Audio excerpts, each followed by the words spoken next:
Go live. We are live, and we will be preparing to watch New Year's Revolution 2007 on our watch along show. WWE usually does two pay per views in January, and that's a weird change because now there are no pay per views in January. All praise due to Mr. Big Nose. He's deleted all events from January, but there is going to be a Saturday night's main event in a couple of weeks, so there's that at least. All right, so we're going to be again watching New Year's Revolution 2007. The main event, I believe, is Umaga versus John Cena. So that's going to be a big one. That's going to be a good one for us. So before we get into that, we're going to do a little bit of a warm up as there's a lot. There's not much going on in wrestling right now. It's very quiet. I did see that there's supposed to be some kind of new filing from the Janelle Grant lawsuit. They're going to modify the lawsuit somehow in about 2 weeks. Apparently, they gave this information to John Pollock and Brandon Thurston of Post Wrestling, which of course they did. It almost leans back into what I said before about them being the PR arm of this lawsuit and this whole situation. I wish they would just do their jobs and not get personally involved. But what can you do? In any event, we don't know what's going to happen yet, so they don't know either. So there's that. In terms of everything else, there ain't nothing else up. So, how are you guys doing? How was your holiday? Um, there was some slight complaints last time I did a watch along. People thought I didn't actually talk about the show enough, and that too much of the show went by without me mentioning what was on the screen. um, so I'm going to try to focus more on like what's going on the television this time, as a way of truly watching along and truly taking in what we see. I didn't look at the card of this. I just wanted to watch John Cena versus Umaga, so I don't know what the card is. I did when I looked up the thumbnail, the shot for the thumbnail. I did see a couple of other matches, but for the most part, I don't know how long the show is or how how long the card is. But it is what it is. I always go into these shows. Um, I have this on DVD actually. I got all the New Year's Revolution shows on DVD, and well, of course I've seen this before, but there's no way I remember it. There's new. I haven't seen this thing in years. Um, I probably got the DVD in my basement somewhere. Um, all my DVDs have are gathering dust. But now that Netflix is and WWE are splitting everything up, people are becoming very frustrated, and they're also quite confused. And a lot of the confusion, I'm gonna just talk about this for a few minutes before we get into the show. Is you have people from the UK and outside the United States on Twitter, and they're talking about what's on Netflix and what's not on Netflix. And people who are in America are responding because they don't know what's going to be on Netflix. Well, it was easy for me, to figure it out because it was actually pretty simple. All of the NXT shows from October the 1st to today will go to CW. Um, no doubt WWE probably will still own the library, but they will be free to stream on the CW app. All of the Raw will go to Netflix. So if you're in the United States, you're going to have to watch and stream Monday Night Raw, not just the live shows, but also the library on Netflix. All of the pay-per-views will still be on Peacock in the United States. and I believe SmackDown will also be airing on Peacock. Not a simulcast though. It will be instead. It will be the second airing. So they have the streaming rights to SmackDown because, of course, USA Network is NBC Universal. So for outside of the United States, Netflix is getting everything. Within the United States, it's only getting Monday Night Raw and Monday Night Raw content. So that's pretty much how it breaks down. If you're in England, you have to watch everything on Netflix.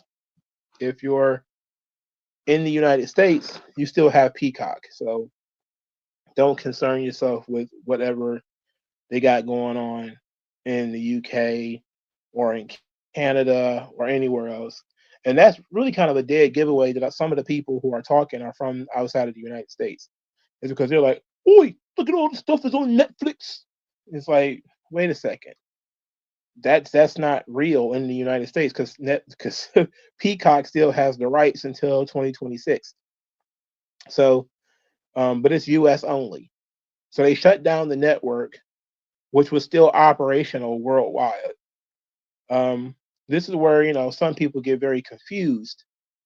And I saw somebody like Razorfist, like, how many times have they gotten rid of the network? It's like you're talking to people who are outside the United States. They sold the network one time, but that was only the United States rights. Now they're selling the global rights to Netflix. I would imagine all the episodes of Monday Night Raw will eventually be moved to Netflix, but not everything is up so far as I know. I don't have Netflix, so I can't tell you. I'm not even gonna hold you up. I don't watch old episodes of Raw either, so I'm not really tripping. I kind of wanted to. I kind of started watching old episodes of Raw, but it didn't stick. I got bored, and I just said forget it. Maybe if I'd have turned it into something for the channel, I could have continued watching it. But I watched like the first maybe let's say almost year. And I was like, I don't want to watch no more. It was the same thing with Nitro. I watched a lot of Nitro, a lot of Superstars, Thunder. I never get through the whole thing. I get bored. So then I just started going back watching WWF Old School, which is what I've been doing the last 2 days. Which, if you've been in the Discord, you probably seen me talking about Bob Backlund and Stan Hansen's cage match, which I stumbled across on WWF Old School. I just watched Bob Backlund versus Greg the Hammer Valentine for the title too, no holds barred match, which of course took on a very different meaning in 1980. But also Don Morocco versus Pedro Morales is pretty cool. So I have my moments where I'll go and start watching old territory stuff, and I run out of interest for Raw, SmackDown, Thunder, or whatever else. I did watch all the ECW pay-per-views. I didn't watch all the hardcore TVs, though. I didn't get through all of those. All right, in about 30 seconds, we're going to start New Year's Revolution, and hopefully everybody had a great holiday. And I'm here. Things still not going the way that I want them to go, but each day is an opportunity to change that. So let's get it started. 5, 4, 3, 2, 1. Let's go. This is one of my not favorite times of pro wrestling is 2007. Not one of my favorites.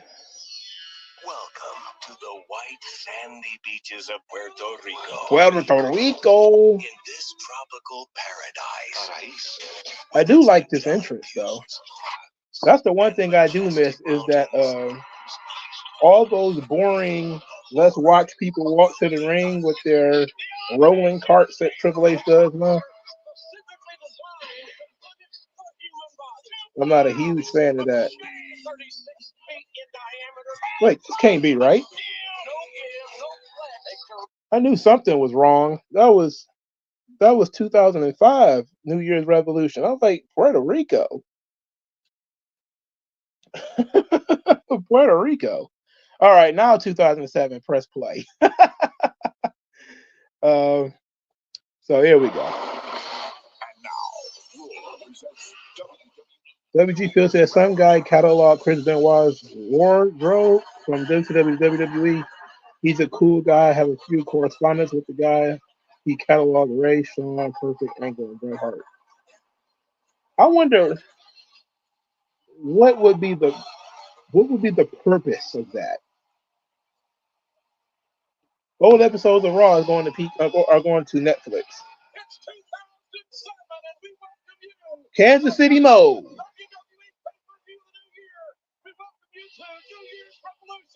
New Year's Revolution. Look at how energetic this crowd looks. Uh-oh. We got a championship match and who's going to be in the cage? Oh, the title match is in the cage. Already better than anything Triple H has put together. When was the last time the Intercontinental title was defended in a cage match? This is Jeff Hardy versus Johnny Nitro. I just now thought about it. So I was trying to figure out who the champion was. I figured it was Jeff Hardy, but it's probably Johnny Nitro at this point in time. They're having their introductions now. Rated RKO versus D-Generation X. That sounds like fun.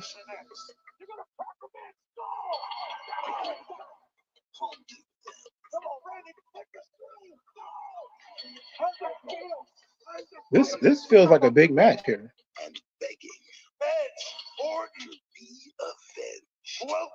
2006, 2007 is the peak of WG Field's fandom. I had only been back a few months at this point. My notable 5-year absence from watching wrestling.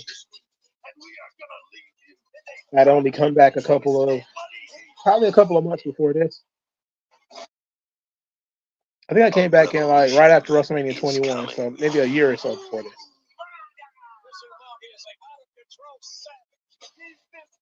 Uh-oh, he got a Uber follow. Okay.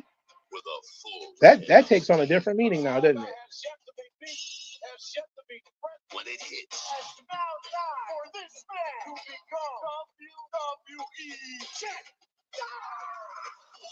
Will you run from it or run at it? This is Super Cena, boy. This is what I'm talking about. We're talking about top tier babyface. G.I. Joe Cena. Oh my God. You can shoot him with a cannon. Shoot him out of a cannon. Hit him with a spaceship. Cena's getting up, boy. He ain't messing around.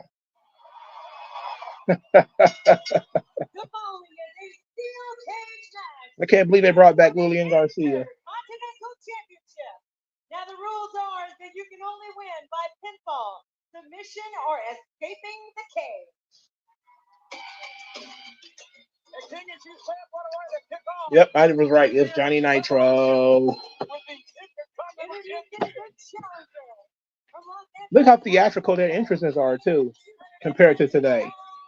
There's going to be a lot of that. Since people want me to talk about what's going on the screen, I'm just going to talk about how much better shit was in 2007, which is like a weak year, by the by, compared to the crap we see today.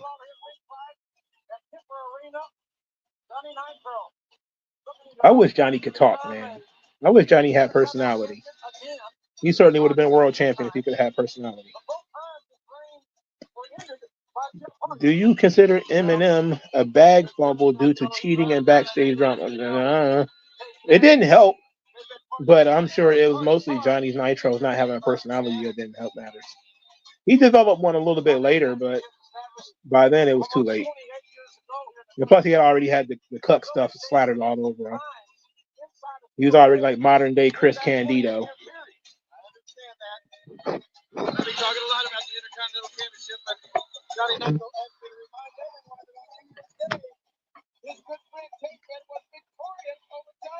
Oh yeah, that was awful.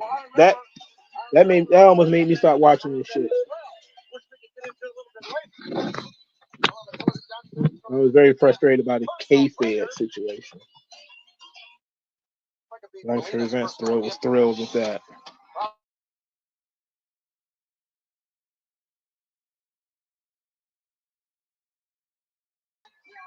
All right, we're back. I can't believe Jeff was the Intercontinental Champion in 2007. That's just nuts. This is over 10 years into his run. I know he went away for a little while, but this is 10 years into his run. Certainly a personal rivalry exists between Johnny Nitro and Jeff Hardy as a result of what happened to Armageddon in December when him and him reunited for one The night. boy Jeff Hardy more popular than Muppet Babies. With the cheating stuff hurt Matt Hardy. I don't think nobody cared about Matt Hardy anyway, but I'm sure again the cuck stuff doesn't help.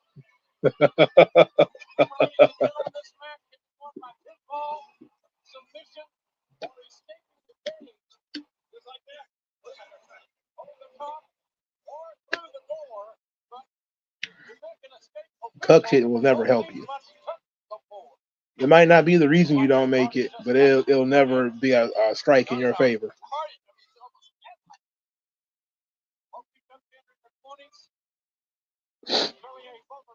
Really, really young Jeff. Well, Jeff got to be in his. Never mind. WG Phil says Jeff was IC champ like a month after his return. Vince couldn't help himself. Oh yeah, and plus, you know, the guy's super over. He's trying to make that money back. But his first TNA run wasn't great. He was missing a bunch of shows. I can't believe Vince bet on him like this.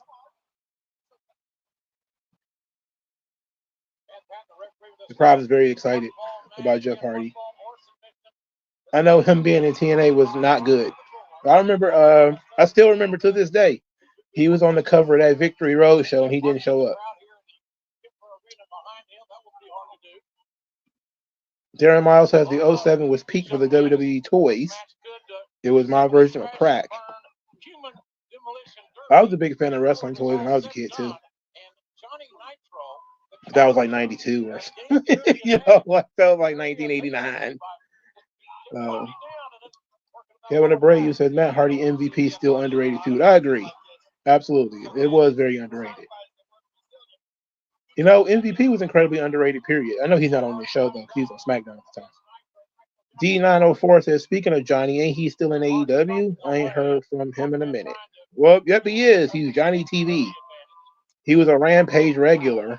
He's probably going to be a Collision star next. Very unfortunate that this has happened to him. He's another Mr. Kennedy, you know, a guy who probably should have been there, but the Great Purge took him, Carlito, Lashley, MVP, took them all out, which caused a big problem with WWE for a while there. They had no real young stars. I heard other people call it the lost generation, but that makes a lot of sense. I'm glad other people noticed it. So can't complain about that. Other people noticed it. WG Field says, to be fair, Matt never went back with Lita, and he actively showed resentment about it. So it helped him. Well, it helped him to the people. You know, to people like you and me, it was great. But to other folks, it was kind of like, oh. The fact that he still worked with Edge, I mean, I guess that was good for him. But I'd have been pissy. I'd have been mad about that. Especially since Edge went over pretty much every match in the feud, except one, I think. Darren Miles says basically Johnny is a background character. Well, if you even want to call it background, I don't think he shows up enough to be a background character. That springboard kick was pretty sweet. I think Cody does that now. WG Phil says Darren Miles, remember when WWE made a toy of Rick Steiner in the Steiner Brothers era, but no Scott to go.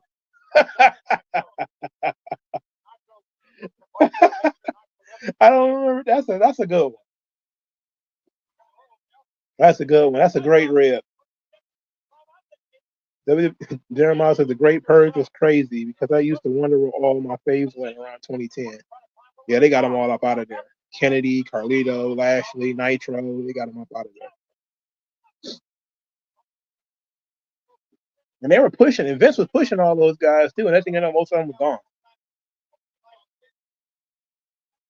That was sick. He put so much effort into last year, and then last year was gone. He put a ton of effort. He put way more effort into Kennedy, and then he was gone. Then Carlito, they kind of ran him off. Nitro was gone too. I think 2012. I think when they got rid of him. Because I remember the Miz, I think, defended the title against him maybe once or twice, and then he was gone. That was the only main event run Nitro had in WWE. Before he came back and started doing the job for Braun Strowman.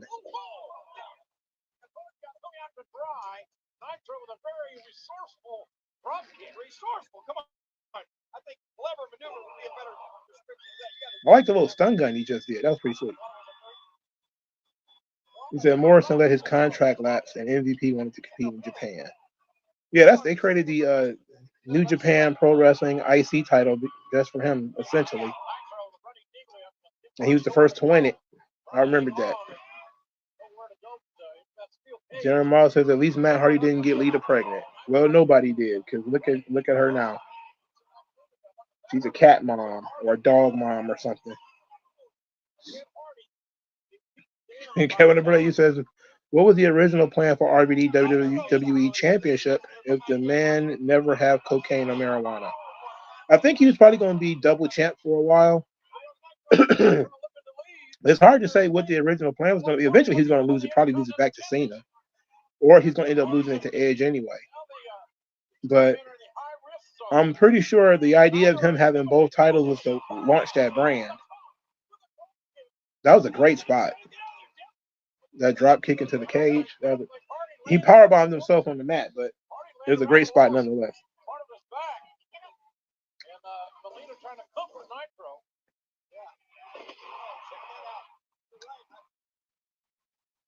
They're not doing anything that's too dangerous in there. There's no blood, which is 07, which is, they could bleed in 07, but they're not doing it. It's the first match, for God's sake. They're going to whisper in the wind. Oh, nope, I'm trying to escape.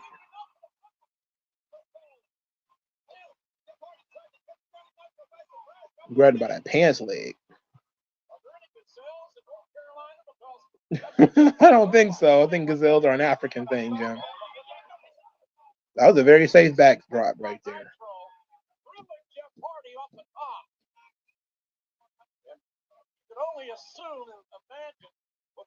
There's the hat guy with the red hat. I used to see that guy everywhere. I don't see him that much no more. What happened to him? Did he die? You see him right there in the front with the blue shirt. He's one of the famous fans. Oh, he's throwing forearm shivers. Throw a punch, Johnny.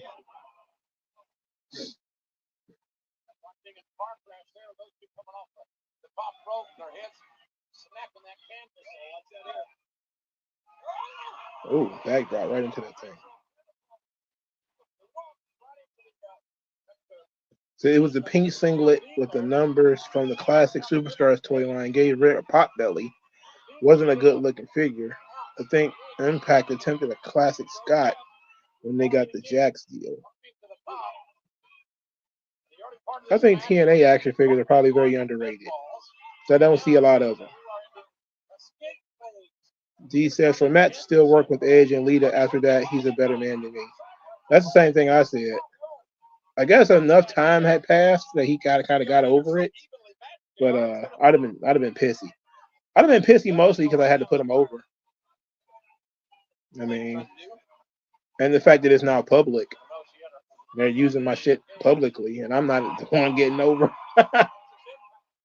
Russian leg sweep off the cage was pretty sweet. They're having a decent match here, but nobody's trying to die, unlike in stuff today where everybody's trying to kill themselves all the time.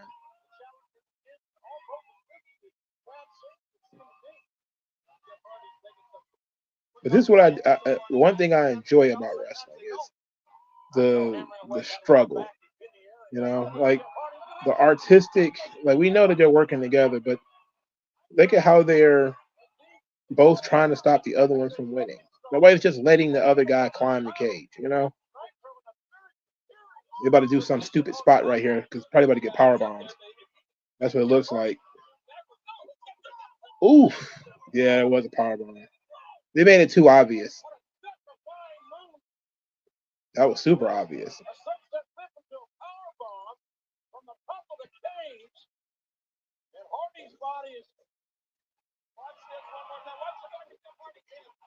I'm surprised Nitro didn't blow out his knee doing that.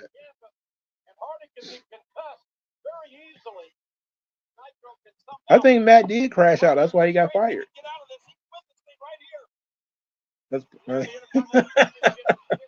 I think he did crash out. That's why he ended up getting fired. As much as all three of them have talked about that subject, I don't think we have even scratched the surface of what really happened that day. The day he found out. Because he got canned almost immediately, as soon as it became public. So I know some real shit happened.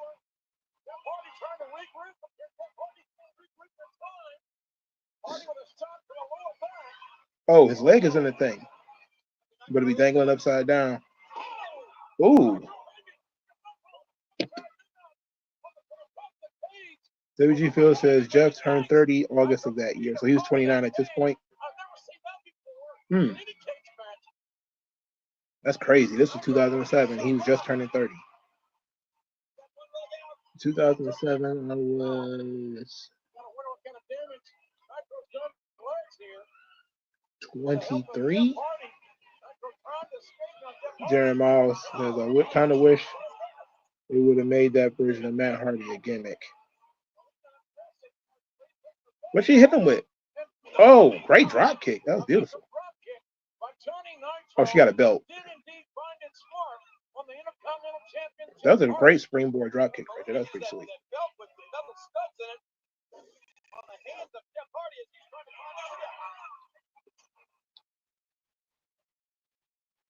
He said he mostly crashed out on MySpace or something. He got canned because someone destroyed up Edge's car.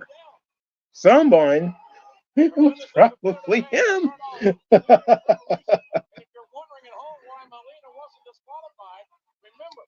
Jeff Hardy's the same age as Brock and John Cena. That's crazy, right? Considering he was in the business so much longer before them, you think he was older, but he wasn't because he was underage when he started. You don't see a net breaker anymore, a simple net breaker.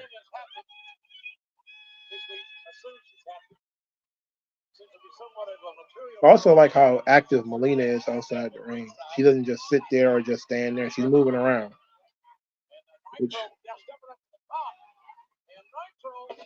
Ooh, what was that?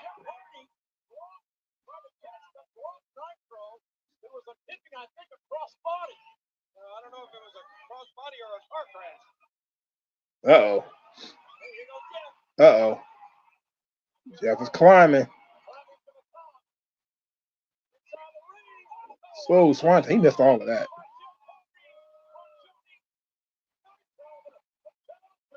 Yeah, buddy. Johnny rode towards the ropes. So he better put on the ropes. Which I don't understand why that would be a rope break, but okay. 1, 2, foot on the ropes. Yep, I figured it. Why would the foot on the ropes be a rope break in a cage match? No count out. I don't know. I guess you still got to be in the ring to get pinned. That makes sense, I guess. Yeah, he bounced him off the ropes. Jeff Hardy going into his comeback after his finish is very strange, but okay. Go for it. It's also amazing that Jeff's hair is not falling out after he did all this dyeing to it.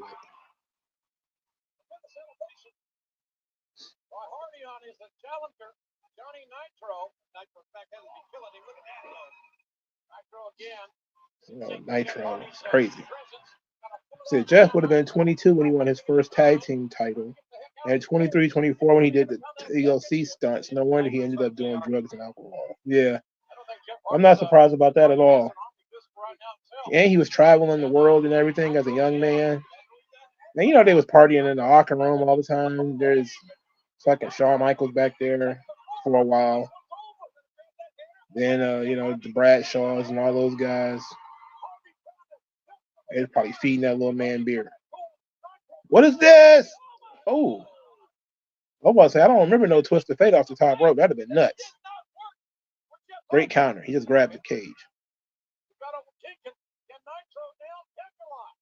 I hate those glow sticks, those DX glow sticks. I hated them so much.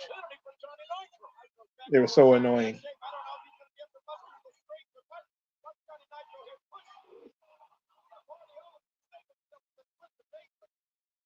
That was self-preservation for the challenger for the Intercontinental title. And Nitro's lower back is the... What weird pockets he's got on his tights. There's such weird decals on there. Like the first of it not even attached to his boots.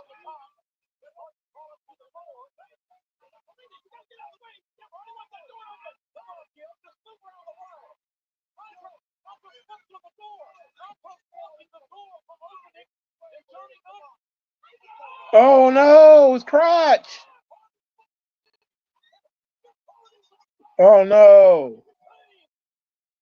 Oh no, poor Nitro's crotch.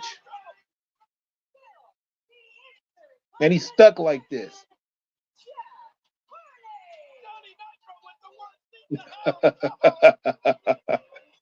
Great finish.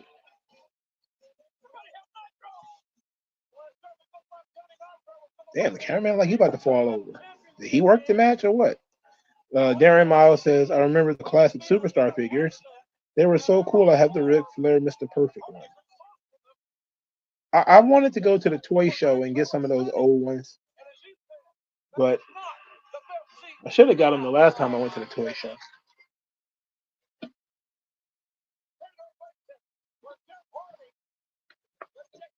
I just use it for decoration. I don't want them like in a package or anything. I just kind of want to put something on my desk.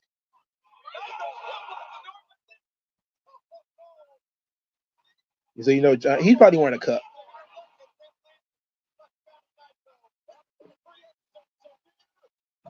It probably still was uncomfortable, but it probably less so with the cup. Because Jeff was kicking the cage. Kicking the cage door. So it went into his nuts with some velocity.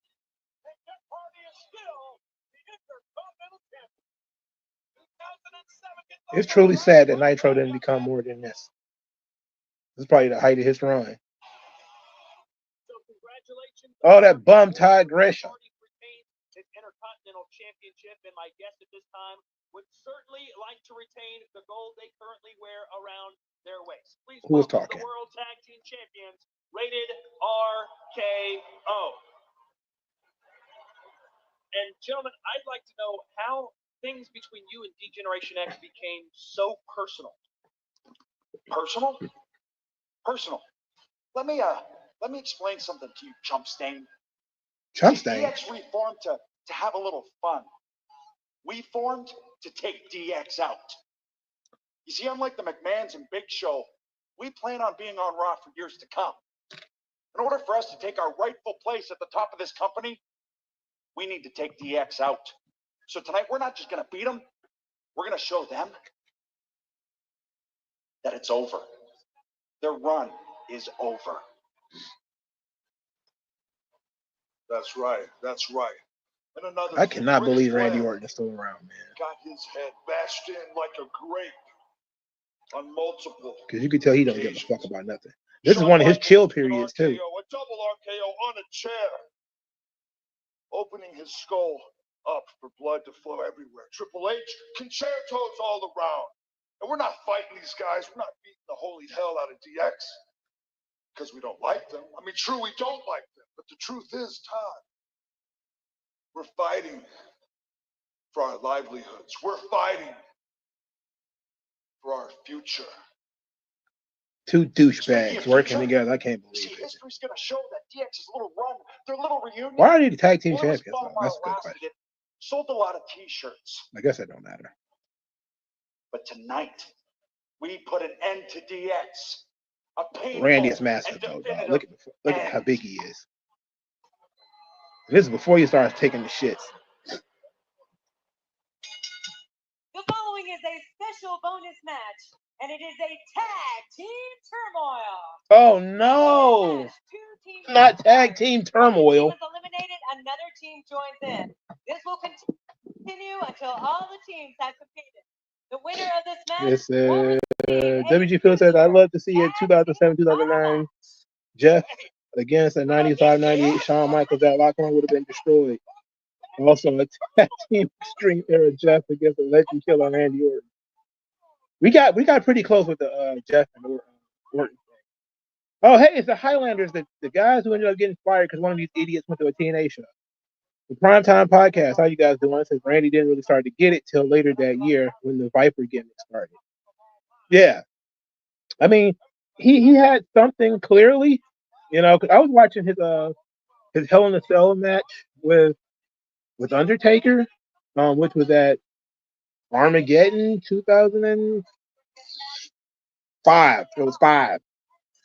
And I made the fatal mistake of looking up how many stars they got from Wrestling Observer newsletter and what the cage match crowd thought. Because I liked it. I loved the match. I thought it was great. It was like some kind of weirdly average thing, like 3 stars. I'm like, oh. And it got like a 7.9 or something like that. It's not bad. I'm just kind of like, God damn. Like, I don't know. But Randy he had something. He just hadn't pulled it out yet. And I think part of it was, you know, Vince had pushed him a little early.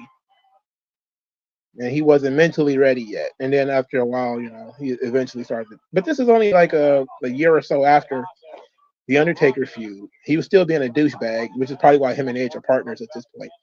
Because they was partners in douchebaggery as well. God damn, Charlie Haas is still there. He looks a little rough around the edges at this point. Not as bad as he looks today, but shit.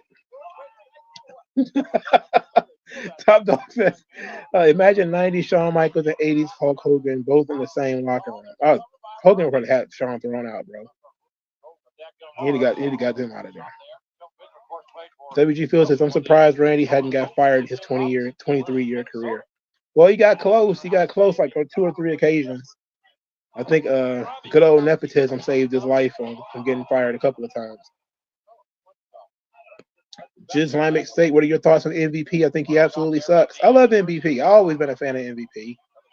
I didn't like his second run when he came back because he was kind of out of shape. And he wasn't physically the MVP that I remember. But then again, you also got to consider the guy's older than he looks because of all the time he spent in prison and everything. So he's a little bit older than he looks.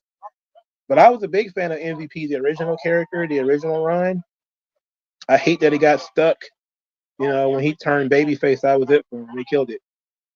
They tried to turn his story into an inspirational story, but they also tried to have him feud with Jack Swagger. So then they tried to team him up with Mark Henry. Oh, my God. It was just mistakes all around. But I was a big fan of the early MVP gimmick. I thought that was great. D904 says 09 Orton was the best year. Yeah, but he was in full swing at that point. He had already done the Legend Killer, the Viper stuff had already kicked in.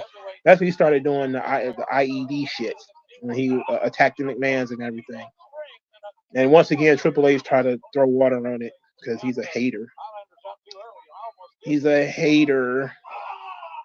I certainly think JBL would have been cool if there was like more Hakus and Savages and Road Warriors and shit in the locker room during his time. Like, I know that the Road Warriors were there when he was acting a fool, cutting up. But they were a little older at that time. If they would have been like 92, he probably wouldn't have gotten away with half the shit he was getting away with. Somebody would have beat him up. Never forget, I think, wasn't it Hawk and Randy Savage got into a fight at a concert? Like, that's just insane stuff right there. You know, these guys were just getting into it. Poor Shelton Benjamin. This is after his singles push, by the way. He was Intercontinental Champion a bunch of times before this. And now he's back in the tag team with Charlie Haas. And look at the state of it. This is look at the state of this thing here. Jesus Christ. He says MVP was 33 when he joined WWE. Yep, he was in Ring of Honor for a time too. I think I have one surviving DVD that has a match or two of his when he was in Ring of Honor. So yeah, he was a little older than people think he is. Primetime podcast. Being a hater of the guy you pretty much mentored is crazy work. That's classic Triple H though. You know, he wasn't ready yet. With that gimmick. He been, oh boy. When they came out, I thought it was hating because I remember being on the message boards when cause I wasn't watching the shows that often. When I used to see like the shoot interviews from like Billy Gunn and Road Dogg, and they'd be like, "Oh, Triple H is holding Randy Orton down," and I would be like, "What are you talking about? Randy Orton's the world champion or something like that. Like he's in the main event, he's doing all this stuff. What do you mean?" But now I sit back and look at it, and I'm like, "Oh, I see what you're talking about." Like soon as Randy started getting up, Triple H would come in and kind of kill his push, and he did it more than once. So yes, absolutely. He was being an impediment to Randy's growth, not just in 04 when it first happened, but also in years later, he will also be an impediment to Randy's growth. I don't understand what his issue was with Randy. Whatever. Ike Don says, "Oh shit, Randy's 07-08 reign was when he was fighting Shawn Michaels and Jeff Hardy was great. His best reign to me." Yeah, I had a lot of fun with that, especially the Survivor Series match with Shawn. Is that Hacksaw Jim Duggan?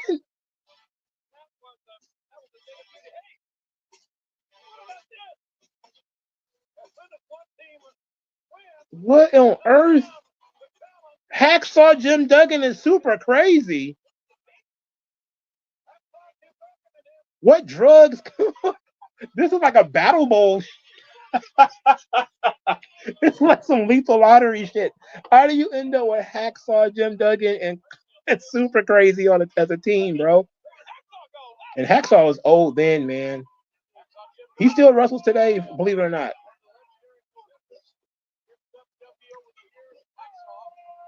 I love Hacksaw Jim Duggan. He said, "Yup, in the bathroom stall." That dude's crazy, man. He's some crazy dudes, man. Top Dog says, "Why didn't HBK never get punished for the curtain call stuff?" Well, he's a champion. You probably need to ask the question why he didn't get in trouble for all the drugs he was doing, because he was clearly on them shits. It was even obvious when he was on TV. Darren Miles says he won that fight, and why was it a fucking pay-per-view? I don't know. I don't know.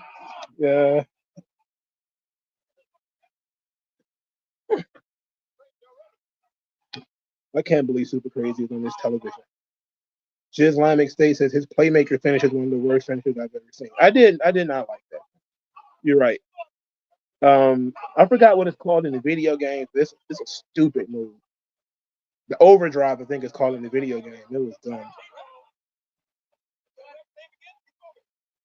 Are you talking about who won the Hawk and Randy Savage fight? I forgot how it. I think both of them have told the story about how it started, but it's going to be conflicting reports about who won the fight. But there's plenty of stories of Randy Savage getting into fights with guys like Superstar Billy Dundee and all this kind of stuff, him beating guys up. So, who knows? Who knows what happened? But they both confirmed that it happened. So, yeah, the Yakuza kick is much better than the Playmaker. It's a stupid fucking move. He had a pretty good feud with Kane too. Super Crazy was around longer than I thought he was too, because he's still there at this point in time.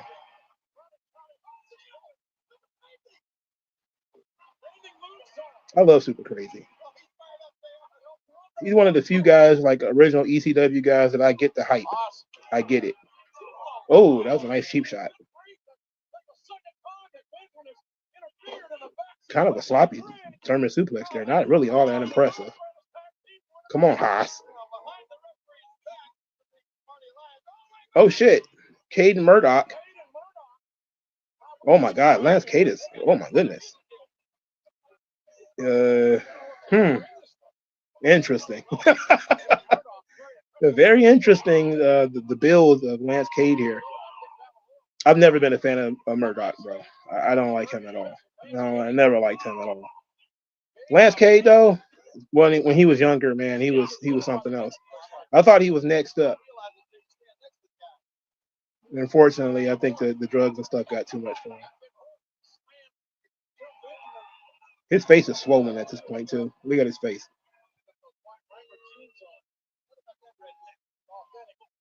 The overdrive was Baby's first finisher. Yeah, it was pretty stupid. It's a stupid fucking move. Top Dog says, I always wondered why Hogan and Savage never had an actual fight, considering they hated each other. Well, you think Hulk Hogan about to get into a real fight, you can forget it. I know he said he publicly challenged Savage to a fight, and Savage refused to fight him. That sounds like bullshit to me.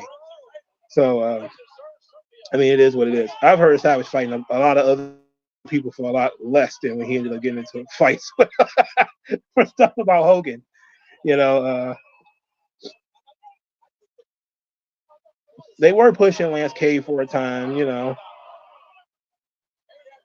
It's kind of unfortunate what happened to him. I just can't believe Trevor Murdoch is still wrestling today. And what a disaster that is. He's a former world champion, too, by the way. As a matter of fact, I'll have you know, the only world champion in this match at this point in time is Trevor Murdoch. How about that? Get fucked.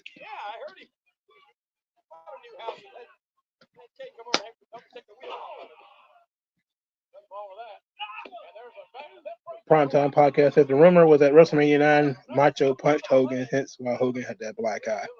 I forgot what the excuse for they said he had it. I think they said it was like it was some kind of accident that gave him a black eye.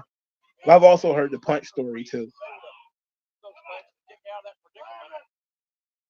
Darren Miles says you think Heyman was on drugs while booking for ECW. Oh, absolutely. There's no way the talent was doing it and he wasn't. He was hanging out in the hotel room. As a matter of fact, Todd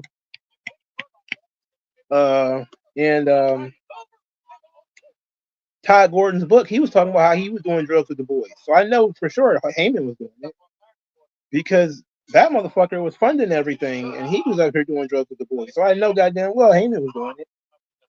He was probably the one supplying the shit. It probably made him easier to control too. Top Dog says, I know that Savage challenged Hogan to a boxing match and dissed him in the track. Yeah, that diss track is hilarious. Jim Cornette loves Trevor Murdoch because he's a 70s beer gut wrestler. Yeah, he's one of those good old boys you might have seen in one of those southern territories. I don't get it. Those guys, a lot of those guys had charisma, the personality. Trevor Murdoch ain't got that. Not every fat guy is Dusty Rhodes. I want people to get over that. Or the Crusher, you know. Like, get over that shit. I think they said it was a boat accident. Yeah, something like that where you say you got that black eye. It was really random, too. What an odd WrestleMania that was. One guy comes to the ring with his face all shredded. The other one got a black eye for no reason. Like, what the hell is going on here? Charlie Haas is doing all the work in this match, and I don't care about it at all. Oh, shit. What is that? Looks like an Indian death thing.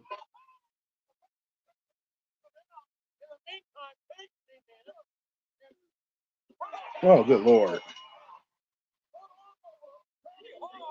Oh, here comes prime time. Hell yeah.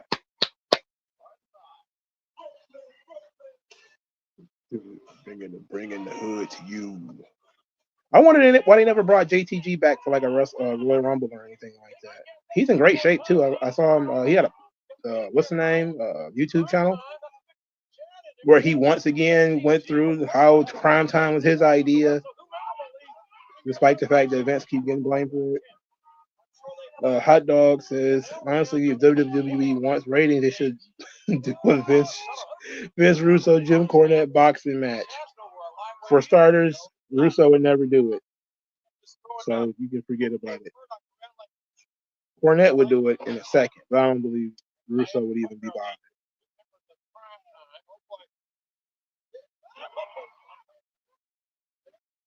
I know it sucked working in jeans. I know that sucked.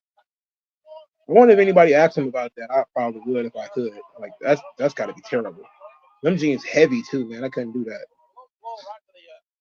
You said you never know. JTG could pop up this year. I don't think JTG's on their radar. They probably forgot he still exists, bro.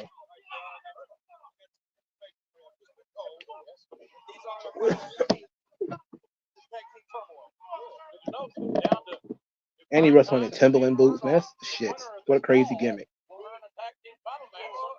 He said it's the same with the Mexicools. People call Vince racist, even though it was their idea to come out on lawnmowers. I can't believe you had Psychosis on your roster. You decided you're gonna come to the ring on a lawnmower. Like Hoovy, I get it. He's a dipshit, but Psychosis, for God's sake, you had Psychosis and Super Crazy on your roster. You decided to do the lawnmower thing. That's one of those things that should have definitely been like, you know what, we can't do that. We can't do the lawnmowers. It was funny as fuck though. It was funny as hell. I'm not gonna lie, it was hilarious. Hogan cashed in the prototype Money in the Bank at WrestleMania 9. It was so weird. I remember when I first saw it as a kid, it didn't make sense at all that Yokozuna would volunteer to have another match after he just had a long match with Brett. It didn't make sense then. It don't make sense now. None of it makes sense. And I don't see how he talks Vince into that shit. He says, imagine 97 Shawn Michaels in an ECW locker room doing drugs to Sabu and New Jack. Well, in loving memory to Michael Sean Hickenbottom, because he wouldn't have survived that shit. I can tell you that much. I don't think he would have made it. He ended up like his friend, Rad Radford, whose name, I forget what his real name is. But he was another one of those click affiliates, junkies who went to ECW and OD. JTG was 21 or 22 at this time, so athletic, even with the G1s and the 10s. Yeah, I mean, he was a very young guy. And he was already in the developmental program very young, too. He said, you ever read any of JTG's books? I did not. I didn't know he wrote books. I just knew. I've stumbled across his podcast, his YouTube channel one day. I haven't been able to find it since I don't remember what it was called now. I just remember he had one.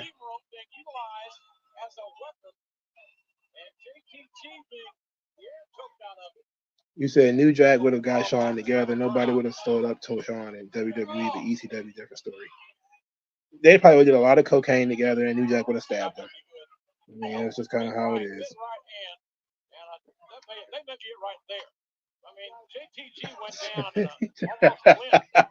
I can just imagine Shawn being in the same locker room with like Francine and Don Marie and all of them acting a fool. He's probably still would have got his hands on Sonny because she probably would end up coming down there anyway. Top Dog says, did you know that HBK almost got close to going to WCW 97? Him wearing the outsider shirts and wanting to leave because he got beat up by Brett. That was probably just a thinly veiled threat that he wanted to leave. If he really wanted to leave, he'd have left. That's kind of how I feel about the whole thing. That's like everybody was talking about his hiatus was bullshit. Like if he really wanted to leave, he would have left. If he really wanted to go to WCW, he would have went. And all this bullshit about Bischoff saying he had no interest, he's a liar. Because I guarantee you Hall and Nash would have told him to bid him and he would have got him. No problem. That's the reason why Kurt Hennig was in there. It's despite the fact he had a really bad back. WG Field says the only people mad about the Mexico and Crime Time are white liberals. White wrestling was a threat. Brit Bong YouTubers. Yeah, I agree. Everybody else just had fun with it. Like, it can be offensive and be fun at the same time. Like the Kerwin White gimmick, like it was dumb. Why do that? But it was also hilarious. You know, because it's ludicrous. You know. So I have fun with silly gimmicks like that, man. I don't overthink it. And plus, when you look at Crime Time, it was a play off of, it was like kind of a CB4 mockery of like the G Unit and the culture at the time. So it made sense, you know. So it didn't offend me at all. I didn't think anything of it. This was during my woke years. Like I was politically woke at the time and still didn't give a shit about this. I was just happy Homeboys was doing tag team matches because it hadn't been a black tag team in a while, so I didn't really care.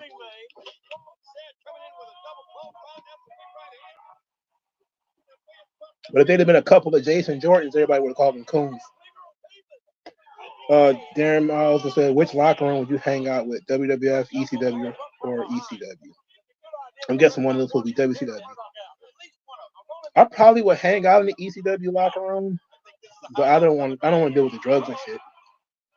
They got hoes, so plenty of rats.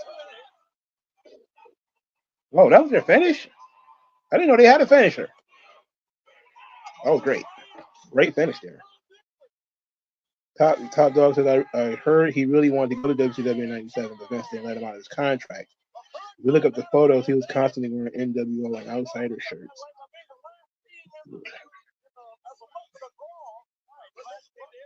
I'm sure he was. Probably bought a bunch of free merchandise from Hall and Nash. They were probably sending them shit all the time, and they were probably telling them how much money they can get them. Oh man, you know how much money we're getting paid to do virtually nothing? Those guys talk to each other all the time, so he's probably telling them all these astronomical figures they was making over there. All those guys are older than Sean anyway, but they was probably making astronomical sums to do little to nothing. I like the high-low. That's a nice little move right there. I can't believe I missed it for the first time. Islamic states, as long as they were baby faces, I don't see the problem. When they turned Eugene heel, that was stupid. But having a retard as a baby face who the fans get behind makes sense. Yeah, that does make sense. Considering, I don't see how Eugene works as a heel anyway. And the only way that works is if he's not really special needs. That's the only way it works. If he's really special needs, he cannot be a heel because people will just be like, "Oh, he's retarded." He don't know what he's doing. You can't do that. Why can't we just all get along? Here's Vince. Coaches, I survey this world we live in. We have problems. Okay. Such as, look. What is that? Read all about that. My good friend Donald Trump and Rosie O'Donnell, they're everywhere. My good friend Donald Trump. I want to know that. I mean, think about this. If you've got Rosie questioning Donald's moral compass, and you've got Donald calling Rosie pig. She is a pig. I agree with that. It's almost as if it's something coming out of the WWE. Think about it. Seems like Vince wrote those books that came out there last couple of years. Back to that story I'm talking about. You know what? It's almost as if it's coming out of the WWE. So why don't we resolve this the way that everything should be resolved? Let's resolve this with physical abuse. Yeah, right? I am too. Tits on the wall. Coach is there. Physical abuse. Donald Trump. This man is psychotic. I love Vince. He's crazy as fuck. I really hope he didn't do all that shit because that would not be good. But until he's convicted and thrown in some kind of dungeon, I'm just gonna continue to laugh at how crazy he is, how stupid his ideas are. You take it back. Your catchphrase. You're fired. Nobody says it like you. Oh, Coach is he sucks. That's your catchphrase. I understand. I'll let him borrow it a little bit, okay? Still, you taking him back? Another brilliant. Thanks, Coach. Oh, Coach, he sucks. When I think about that catchphrase, of all time. Great catchphrase. Oh no.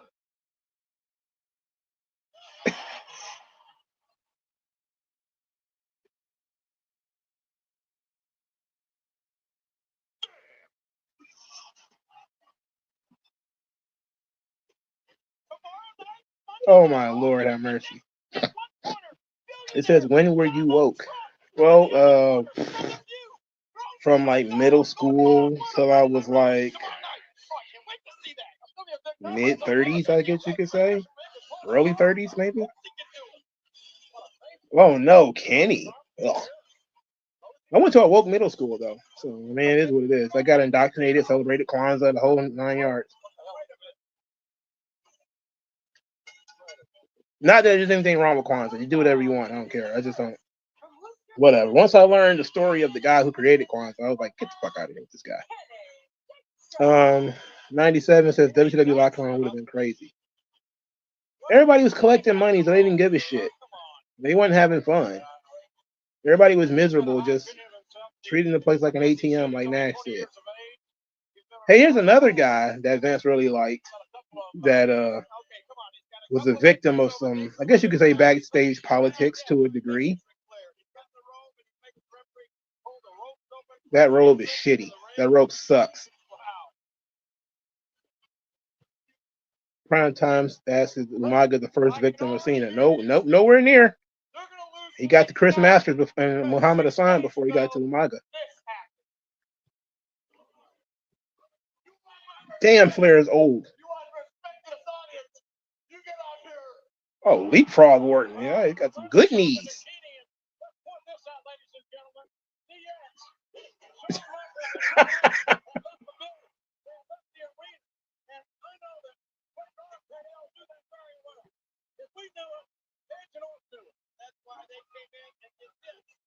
Oh, shit.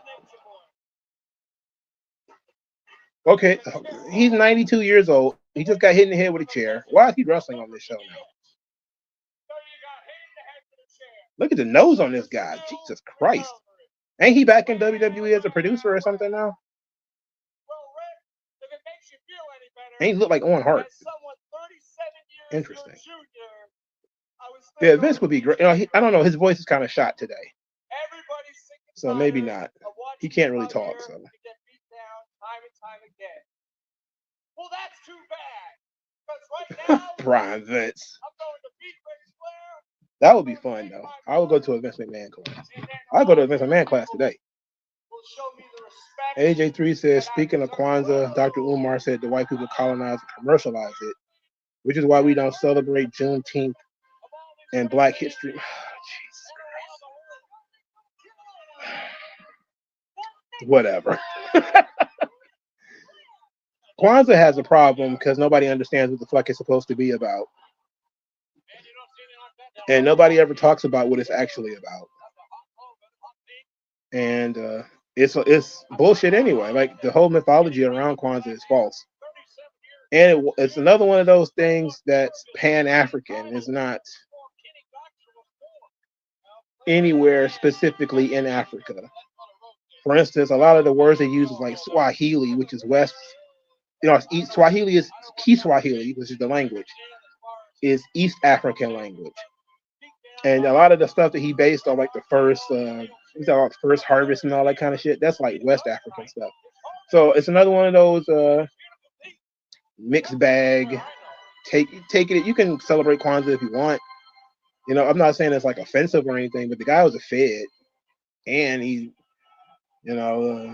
set up some people to get killed. So I mean, it is what it is. I think holidays that don't celebrate something particular that's beneficial to, I guess, the body popular, like Juneteenth at least is something that fits.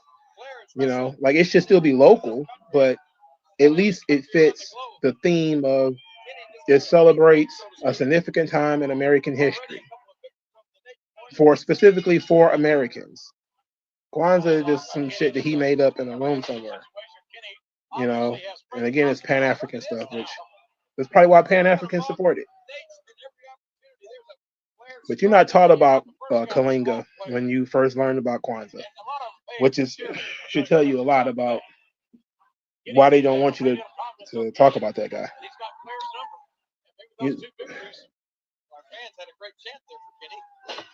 He says, just let me say, did Cena wrestle Muhammad Hassan? Oh, yeah, he squashed him on Raw. When Muhammad Hassan was undefeated, he wrestled John Cena and he lost in 2 minutes on Raw. He did. He crushed him on Raw. It was very quick. Is he talking about AWA on here? I cannot believe Ric Flair is wrestling this guy. Ooh, Lee. Oh, that's a nice shot. 2007 Vince was my favorite.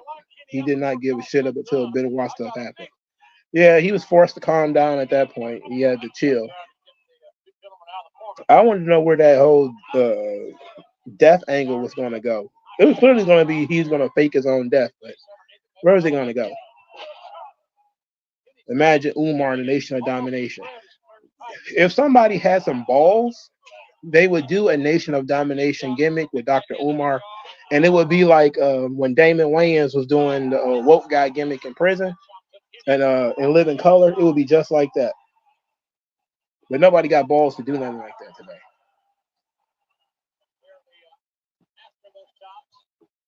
Islamic State says I always like the Master Lock challenges. They never do stuff like that anymore. A little segment that break up the boring nonstop matches. That's what I always have been calling for. It doesn't always have to be a Miz TV, Grayson Waller like segment. Sometimes it could be something as simple as, you know, like when Mark Henry was doing like the bench press stuff or he was crushing skillets or whatever. Just some stuff to get over a character where, you know, it's even if you don't have time for that person to wrestle, you could do something fun with it. You know? That's the kind of stuff that I like.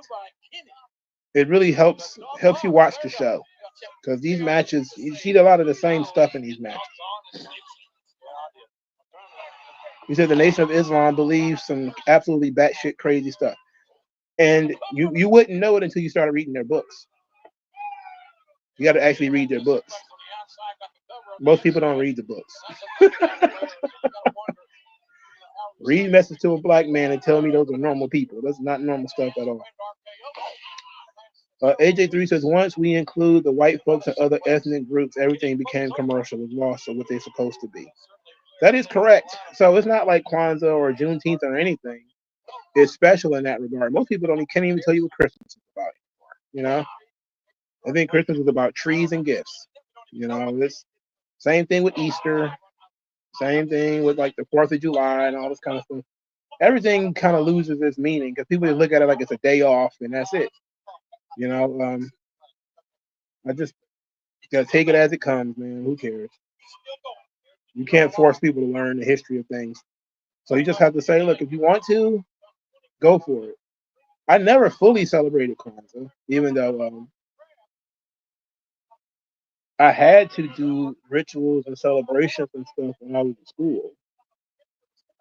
And when I was in college, I helped lead some Kwanzaa festivals and festivities. But that stuff was like a lifetime ago. Kwanzaa's still not over, by the way. Top Dog says, how do you think Triple H is going to book John Cena starting Monday? Very boring. We'll see where it goes, who they choose for his first opponent to be. And I hope he doesn't wrestle on TV. Like, I'm not, and what I mean by that, I hope he doesn't wrestle like, I don't know, fucking Carmelo Hayes or something like that on Raw for no reason. You know, like, don't waste Cena's bumps. You don't want him to get hurt in his last year. So space those matches out. Maybe have his first match be the Rumble. Build up a rivalry or something for him in the Rumble. Somebody that he can fight while he's in the Rumble. And then have his first match, maybe first singles match of Saturday night's main event. That could be fun. He said, remember when the Titantron fell on Vince and then he just came back as if nothing. Never sell it, pal. AJ3 says, remember the scene at C4 on Black, y'all. On Black, y'all, on Blackity Black. Man, people been making fun of those guys forever. They don't like it, but I mean, it is what it is. Been making fun of them dudes since the 70s, since they started that dumb shit. He says Rick quit around a few months after the Rumble.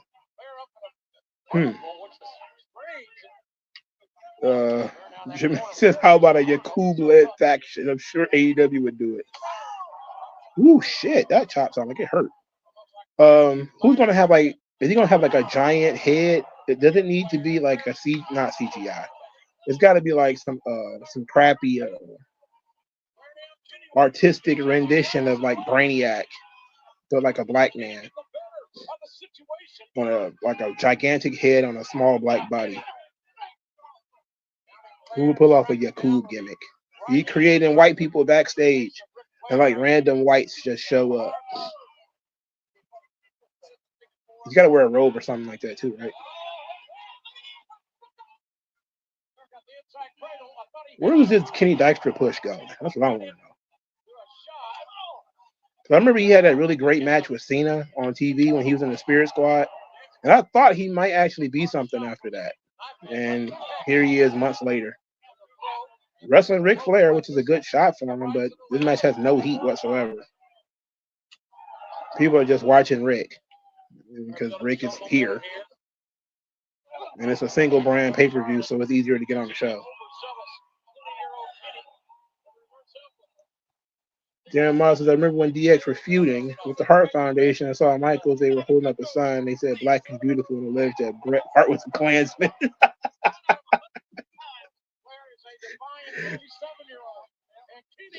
Oh, Lord. Wait, Flair was 57 at this point in time? That's about as old as Jeff Jarrett is now. They're about to have Jeff Jarrett on a Ric Flair run. He's going to be in there wrestling Sammy Guevara. He'll get kicked in the head or something to watch. He said, I wonder what happened with Odyssey Jones. That's a good question. The rumors is the DB stuff is the rumor. I don't know if that's been confirmed or not. But it seems like it has been. They erased that guy from planet Earth. Top Dog says, if the books seen it to face one of the NXT darlings like Gargano, I'm going to roast him so much. I hope he don't get that stupid. I don't mind him wrestling like a Carmelo or somebody like that, but get real on wasting John Cena bumps on like Ciampa or some shit. Get real. Beat it. Ricochet or Jonathan Gresham could be Yaku. I think Jonathan Gresham might fit the bill. He's very tiny. If you like give him like a prosthetic dome head or something like that, it could work.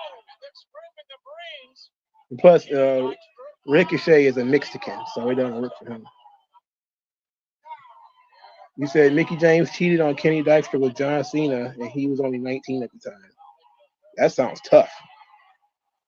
Oh, yeah, I do remember that. I do remember that whole thing came out. That was a whole thing. That was a whole thing. So you seem like another one that got that cuck label on it, huh? How odd that it would happen so many times. Anyway, Darren Miles says, I remember watching the episode of Raw where DX was shooting with the Hart Foundation. Yeah, I remember that. Chris Masters was another one of the casualties of 2010. Yeah, they brought him back and he still didn't do nothing. He was on Superstars forever. So I guess you could say Dykstra should be on that list too. That I don't think he lasted till 2010, but he was another one of those guys that they really put a lot of effort into pushing him. He was involved with the feuds with Shawn and Triple H and Flair and Cena, and then he was gone out of nowhere, just out of there. And he didn't even go to TNA and bitch and complain or anything like that. He was just gone. He fell off the face of the earth. He's Triple H. He's known for making dumb booking decisions. Yeah, he makes boring booking decisions at the most. Oh, Lord.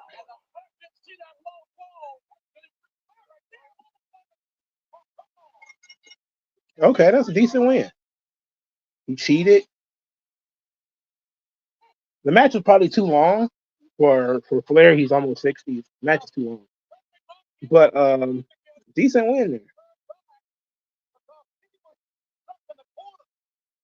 You said, Darren Miles says, I'm surprised for you they haven't had a real appeal stable in wrestling yet. They'll never have one. They don't want to let no misogynist wrestle on TV. A misogyny gimmick would hit like crack in the 80s though. Islamic State says Mickie James, Melina, and Lita were banging all of the dudes backstage. That's so unfortunate. It's such a tough time. Tough time to be a wrestler, man. Especially if you're an undercard guy. The main event guy's banging your chicks, flirting with your girl. And if you say anything, you're getting fired. So then you get ended up in the cup chair and they end up killing your push. Very unfortunate.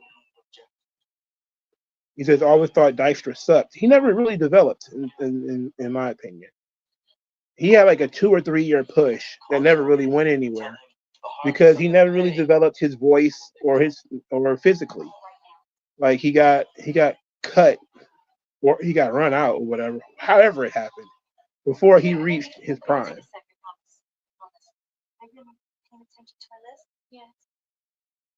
I have every diva. He said if Yakub was erasing blackness, wouldn't Ricochet fit?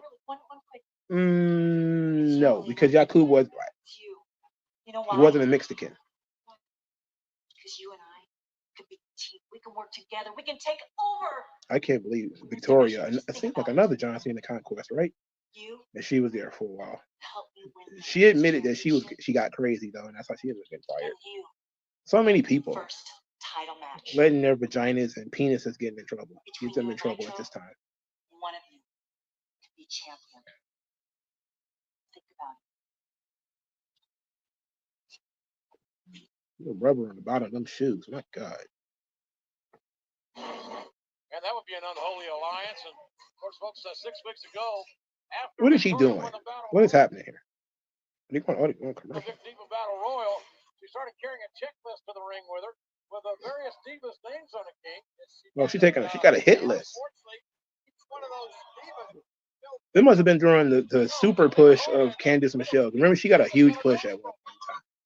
She was winning like every match she was in.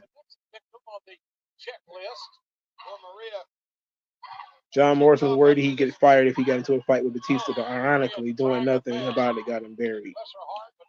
He probably could have took him, to be quite honest. I don't think Dave can fight. He's just big. And plus, even if you fight and lose, at least you fought him. He got, like I said, he got the Chris Candido. Oh, we weren't really together at the time. And, oh, we were broken up for a time. And then she, of course, lied about it and lied. She lied about it forever. She's still lying about it. I think about it.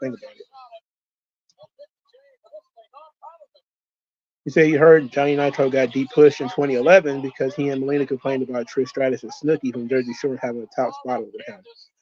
It was modify that a bit. What happened was Trish Stratus was given a match at WrestleMania that he thought should have went to Melina. So he had a problem with that. And his attitude, which was visible on TV, by the way, got him de-pushed and pretty much booted out of the company at that point. So what was Johnny Nitro going to do to Batista or Melina? You could have. Look, man, you got to not be scared of getting your ass kicked. Look at the stage, man. They got a fire-breathing dragon on the stage for like a random pay-per-view in January, bro. You think Triple H would bring back the brand theme PLE? I don't think Triple H is going to do anything. Let's bore everybody to death with his garbage ass looking. Speaking of Victoria, she just came out the other day and said that she's on a Legends contract, which allows them to make action figures and video games and stuff with her likeness on it. So she's probably going to be in one of the updates for the game or something like that. Some action figures and everything. At least she's thinking about it. That's the way she views it. We'll see if it actually happens or not. I love Victoria. I'm a big fan. I wish she hadn't done stupid stuff and got herself fired. Batista seems like a bit of a pansy. He's just muscle. I think Morrison would have had a good chance. He could have beat him. He's athletic. Who said you had to fight fair? I don't understand this stuff. Like, I don't. If you're gonna get fired and fucked over anyway, you might as well go ahead and go full born with it. Fuck it. So the first time a lot of us heard Nicki Minaj was Victoria's theme song. Yeah, like, which was weird because when they in the Attitude Era, when they was doing that stuff, it was a mixture of old and new, like Run DMC and Lil Kim, and I was like, that's weird. Like 3 6 Mafia. Like that's pretty cool. You know, but nobody knew who Nicki Minaj was at this point in time. I don't think she was anywhere near what she would. If I don't know when Nicki Minaj actually started. She might have been rapping in 07. But she didn't really become a, well, I think she became a big deal a couple of years later. So maybe like 2010, 2011 or something like that. Yeah, Lil' Kim did the Trish Stratus thing. Naughty by Nature did the Shane McMahon thing. I think Run DMC did a remix to the DX thing. Then you had, of course, 3-6 Mafia do the Mark Henry thing. It was some more. Silk the Shocker, he did MVP's thing. Silk the Shocker is one of the worst rappers of all time, by the way. By the by. Whoa, she going cartwheels? Always love me some Mickie James too, man. That one is still fine today.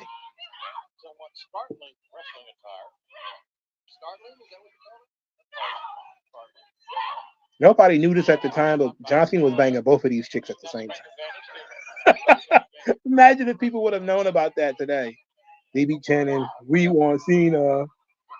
Anyway, I hope this year with her 2K model, they better not cheap out and get her gear from the 2021 Royal Rumble. I think they should always go with the what they look like in their prime, but they don't always do that. Because WWE used to have awesome things with Jim Johnston, and then they got CFO and Def Rubber to replace him. The theme songs have been absolutely abysmal. It's been the worst part of the wrestling experience today. I feel bad for these kids, man. They don't know what it's like when I used to go and get the WWF CD and like walk around to like Diesel's theme music. They don't know nothing about that. Random Tatanka yelping in the hallways at school. That was one of my favorite disruptive things to do. Because I didn't understand what the fuck that thing meant. I just started doing it.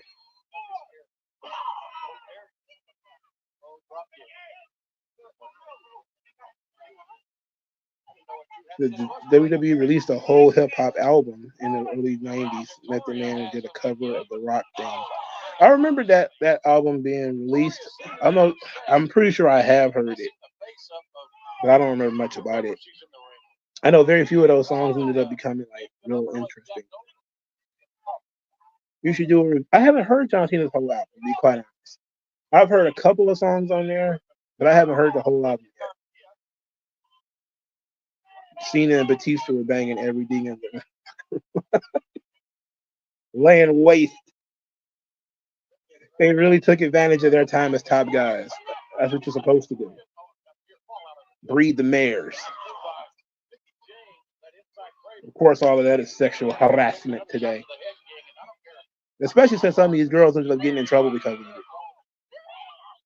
The boys never got in trouble for fucking around, but the girls did. Even Edge didn't get in trouble for starting all that shit with Matt Hardy. But Victoria, Mickey, pretty much all of them was like, hey, I was fucking around with top guy A, and then all of a sudden my career went to shits right afterwards. It was like, oh, okay, tough. Tough.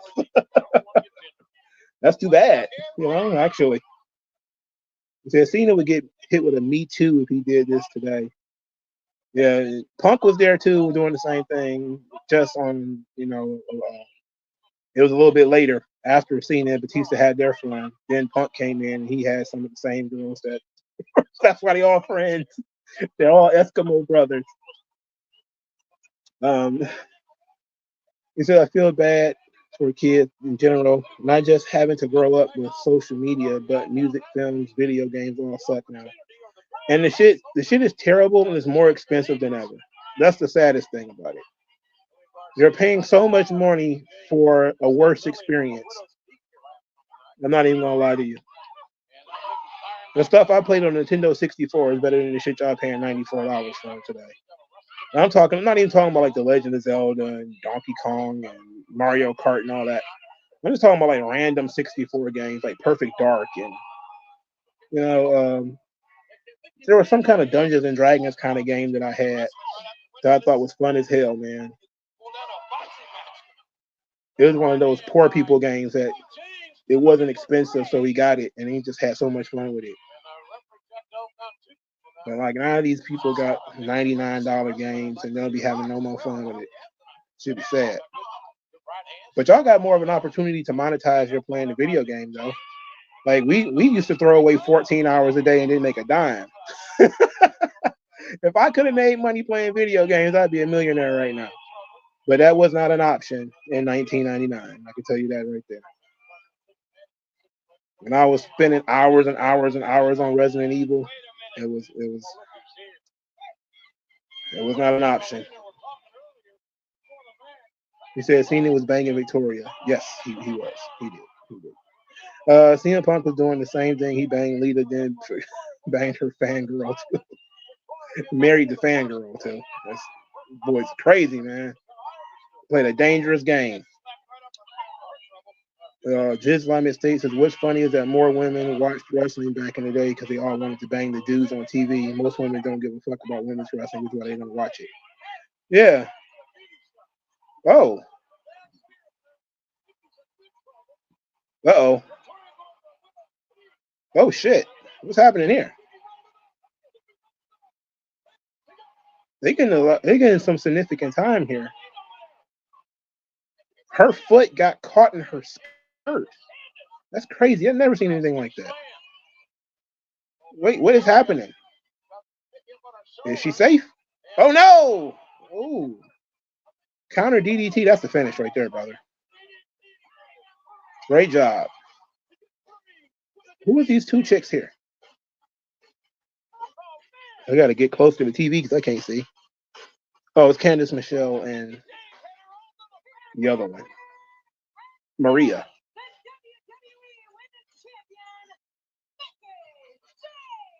You said video games don't suck now? I think they do. I look at video games now, and I just think that they don't look as fun as the games that I had when I was a kid. Maybe I've had to play them, but they don't look as fun. Like some of the games that are based off the games that we had, like Smash Brothers and Tekken and Street Fighter and all that kind of stuff, still look fun. Just with better graphics. But a lot of the other games that y'all guys have, I just don't see it. Robot JBL says, I think the next update for international Netflix will be in March because I looked for TLC pay-per-view and they said coming in March. Hope the full Raw Smackdown catalog will be available. Okay, what country are you in? Because in the United States, you can still watch that stuff on Peacock. Islamic State says, yep, Cena banged Victoria allegedly way back when he first debuted in like 2002. Yeah. Shit. I think they were off and on though, because she was talking about how she kind of let it get to her later on. But this would have been 5 or 6 years into it. Sexual Chocolate is still hilarious. It remains funny as hell. And I'm glad that Mark Henry came out and said it was his idea, because that's beautiful. So the last good video game generation was the PS3 360 era. It's most sucked since, with a few exceptions like Red Dead 2.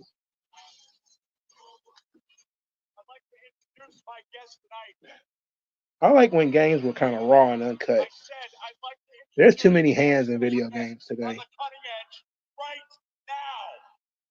There's too many censors and people telling you what you can and do and can't do. That sex and violence shirt is kind of hard. I like that shirt. Yeah, why they keep murdering Ric Flair? Consistently murder Ric Flair. WG Phil says AEW fans are watching Punk like a hawk, with Punk mentoring these 2.0 stars.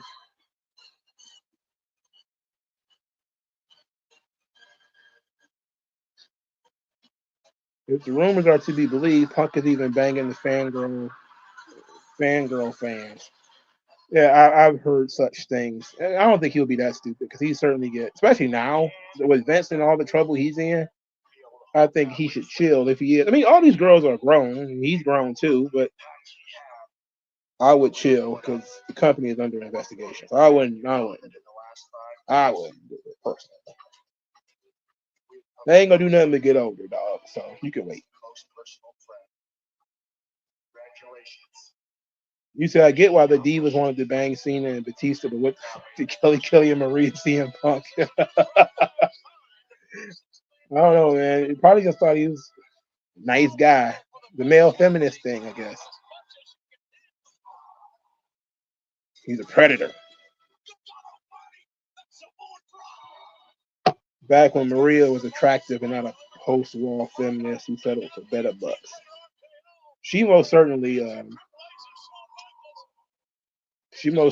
has a situation here with that Mike Bennett guy. I'm very glad it's working out for him, though. I don't like Mike Bennett,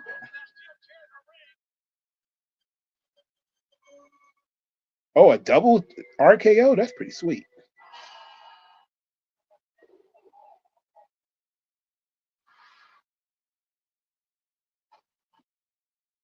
See, this is how you, even though Edge was a world champion and so was Randy, this is how you build young guys here. They kicking their ass. Why did Triple H lift his head after the Concerto? Why would you do that? You said it's probably nobody's spit game at Molly. She just seemed like she was all about business and she wasn't really a party girl. This is probably why she's the only one with some good sense. All them other heifers out of their mind.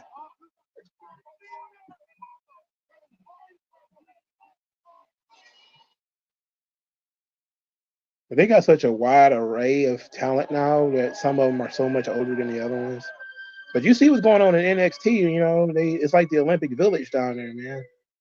They getting busy. They trading girlfriends and girls got a new boyfriend every other weekend. It's like, yeah, I'm not surprised. They're in their 20s, making money around people who work out all day. Why not? Girls walk around with new boobs all the time. Hell yeah.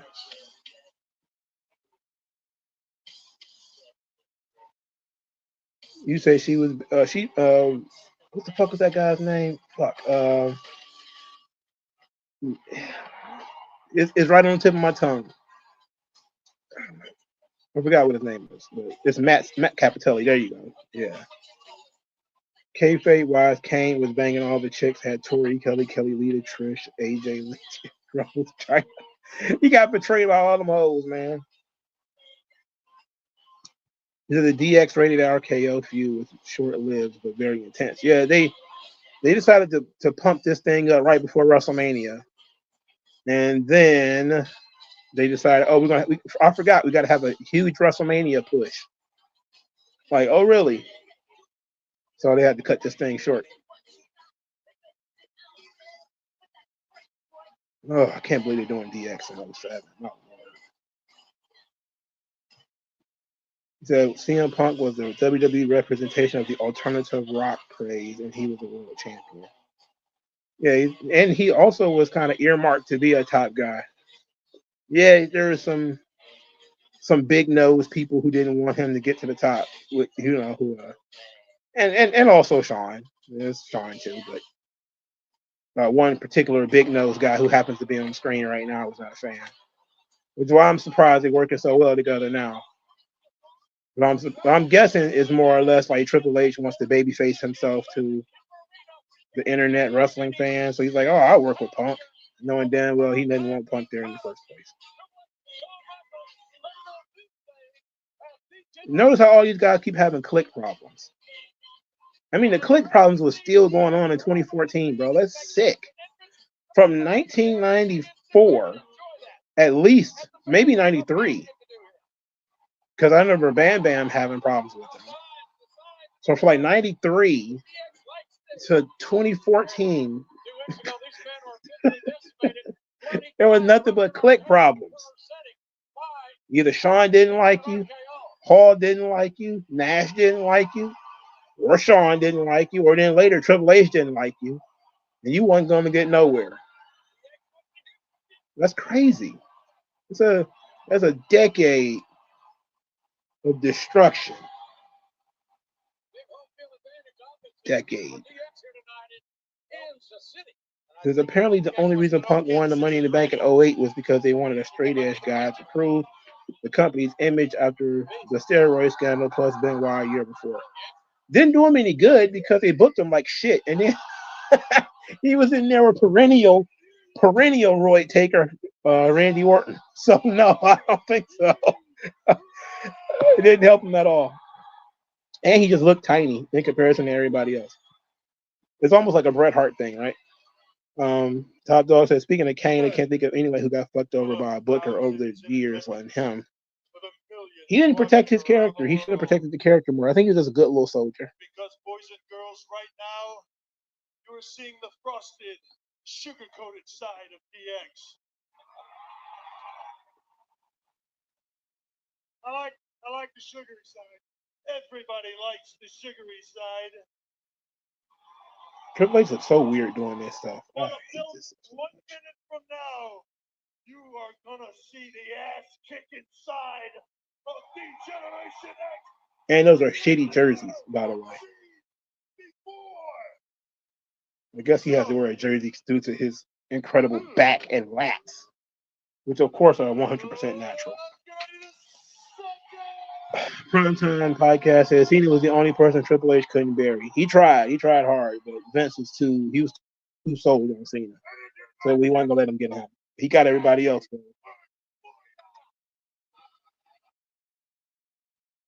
Nose man always hated Cena because Stephanie had the hots for him. You know, that's an interesting idea. Oh no, they got the combined theme.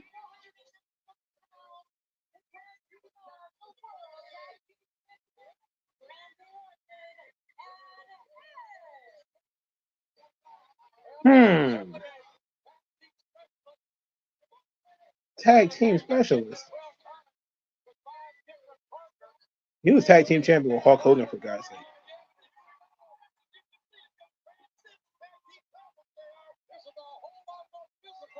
There's a lot of star power in this match, even for 07. There's a lot going on here. Ooh, shit. It also keeps up with the theme from the previous match. No, not the one before this, which was Dykstra versus Flair, which is like young guys versus older guys. So it keeps up with that theme.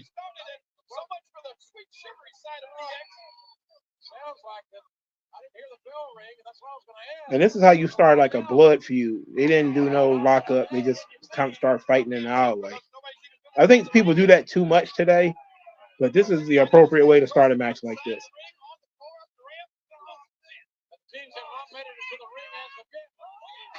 Oh, shit.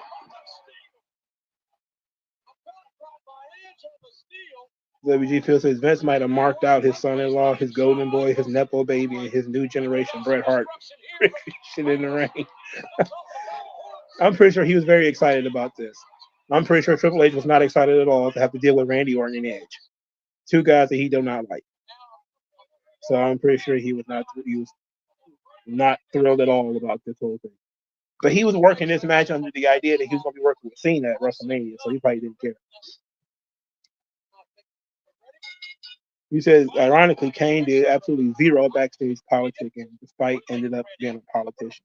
That's probably how he ended up becoming a good politician. He's probably watched everybody shoot shit at Vince all day. He said, who Punk have more problems with, Vince McMahon or Triple H? I would imagine it was probably mostly Triple H. If I'd had to take a guess, I don't think it was probably mostly Triple H.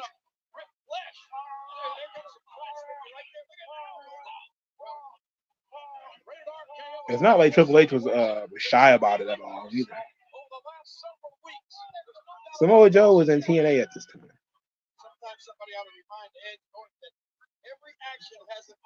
I think Vince's only issue with Punk is that he was small. Once he got his, his physique and stuff together, I'm pretty sure he was cool. But Triple H just didn't like him, period. So it just wasn't going to work out. But then again, he had an issue with a lot of young guys. So it wasn't like it was a Punk specific thing. Like I said, he didn't like Edge. And this is at the point when he kind of had fucked Edge out of his. Wait a minute. He had fucked Edge out of his title shot at WrestleMania the previous year. And he had fucked Orton out of his title too. So it was like, it wasn't like a Punk specific issue. He was just protective of his territorial over his spot.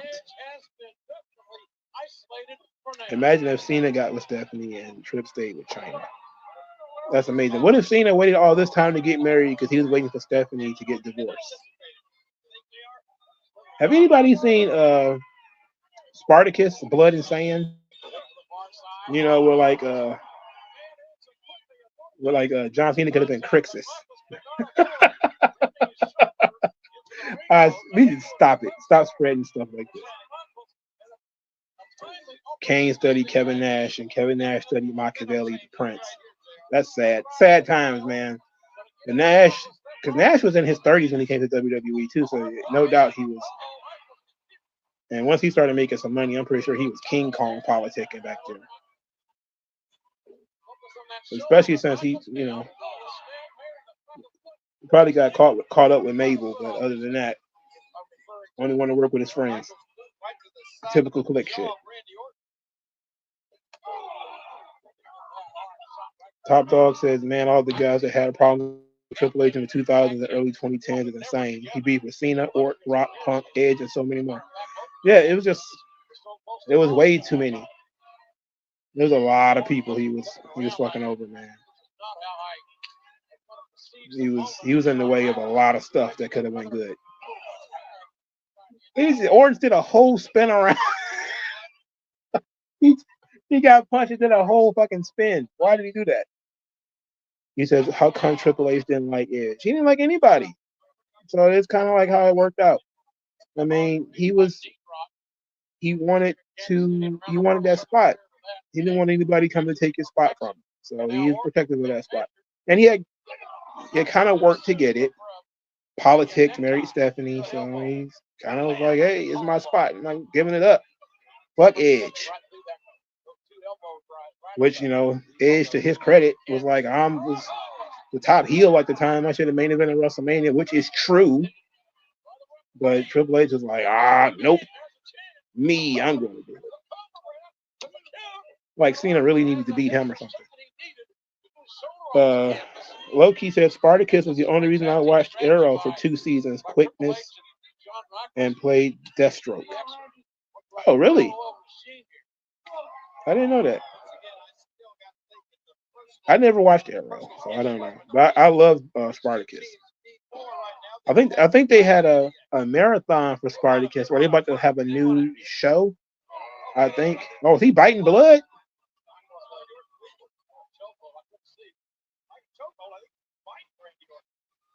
Yeah, he was. That's gross. Don't do that. Stop it. He said even in the 90s, he was beefing with people. He had beef with Brett as a mid-carder. And The Rock, too. He didn't want The Rock to get up there. You couldn't do anything about that one either. Couldn't stop that one.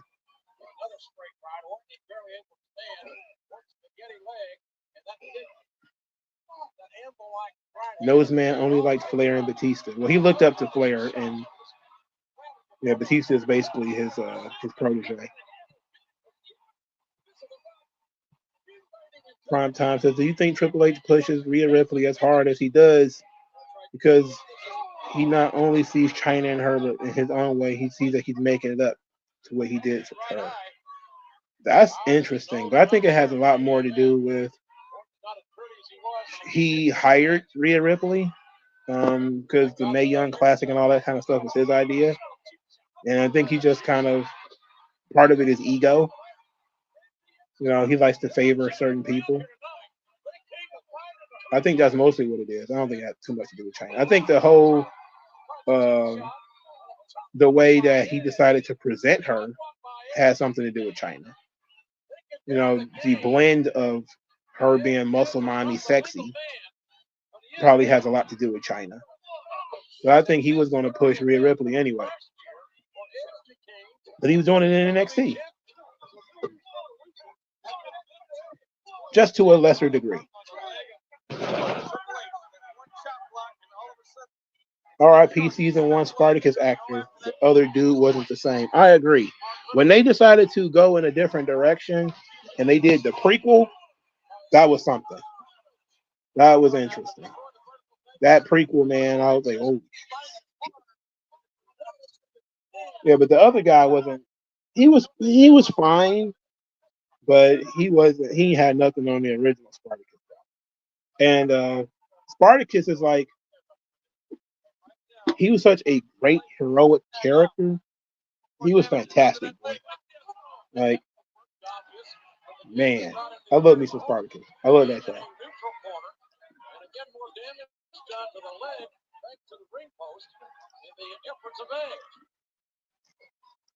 Because apparently after the Rumble, Punk ranted that it was Triple H and Shawn who made him want to leave.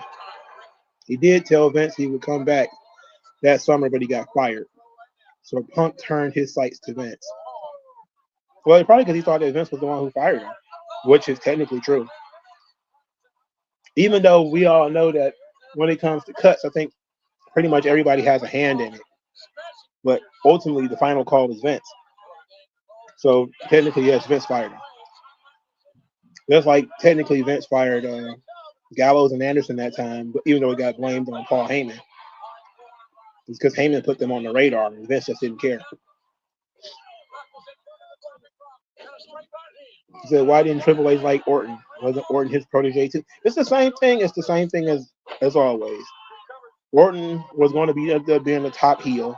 He was supposed to be the top face, but it didn't work out because he sucks as a face. So it ended up being he's going to be the top heel. And they decided Triple H is a top heel, so he wasn't going to let that happen. I don't understand why he just didn't move him to SmackDown, which is what ended up happening anyway. But that's kind of how they handled the Triple H problems. Usually, when Triple H had an issue with somebody, they just moved them to SmackDown, and then that was kind of it. Like if you notice, Cena got his push on SmackDown, Edge got his push on SmackDown. Even if they started on Raw, they ended up on SmackDown eventually. Orton ended up working with Undertaker on SmackDown, which was the longest run he was able to get without, even though he was getting in trouble. It was like the longest run he had uninterrupted without getting like derailed.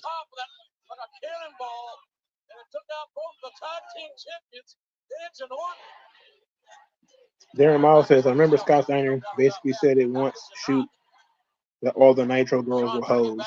It was comedy. It's crazy because 3 of them got married to wrestlers. At least 3 of them. Ooh, shit. That was not a spear, but okay, it works.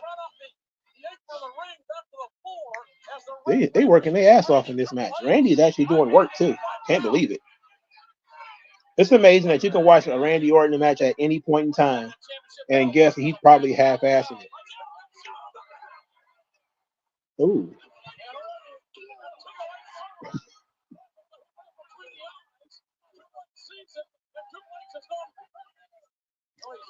That was a nice shot with that belt too. Oh Lord, leaking.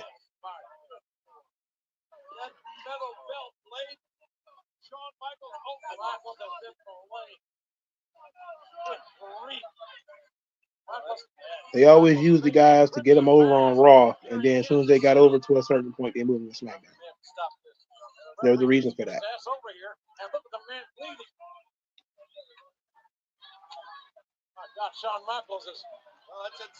They should have done Orton versus Noseman 09 feud in 07. And then they wouldn't have restricted by the PG rating.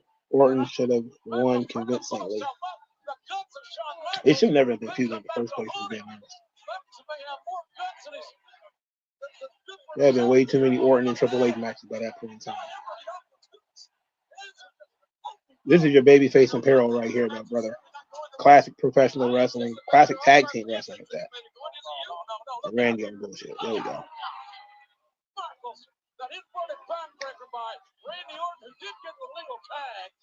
Yeah, he's a legal man. It could be all right here. Randy was bleeding not too long ago, but it's dried up now. Now they taking full advantage of Sean. The Ronnie Garvin stomps. This is before he started doing them real slow. I wonder who told him to do this. Somebody told him to do that. He had to. I don't think he came up with that on his own.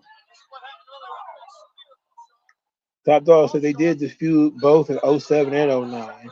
To be honest, Orton and Triple H feud off and on from 2004 to 2009. Yeah, they did. It was a consistent thing.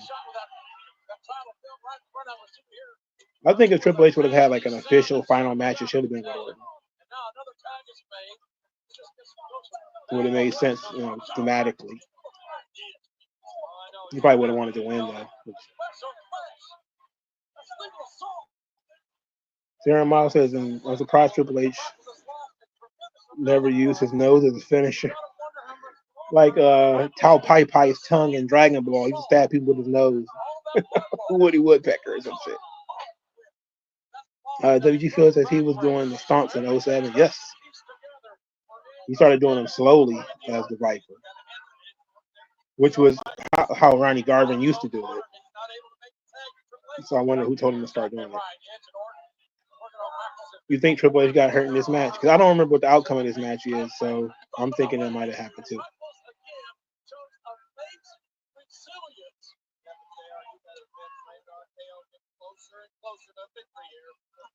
Not going to argue that point.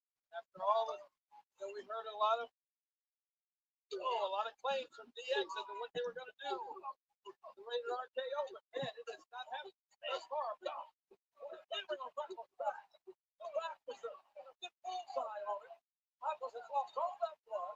That guy is standing up. He is concerned.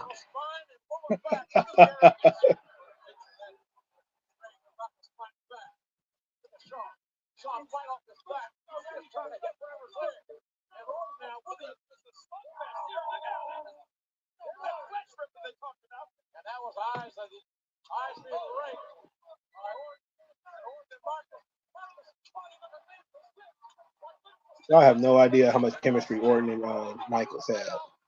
I hate that they didn't do more. It seems like Randy really didn't put any effort in until he was wrestling one of these guys either. It's like when you got a kid, it's like, oh, he's got so much talent. You got to watch him, though. If you don't watch him, he's going to fuck around. They're doing tag team moves. Oh, they fucking around.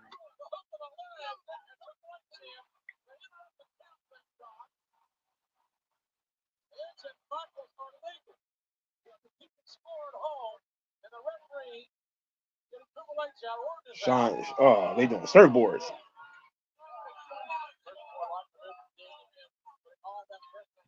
So he slowly transitioned into the Viper in 07, and he started feuding with Cena.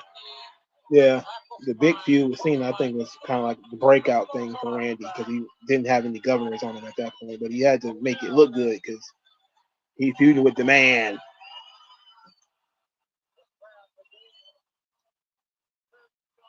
I do want Cena and Orton to have one more, though. At least one more.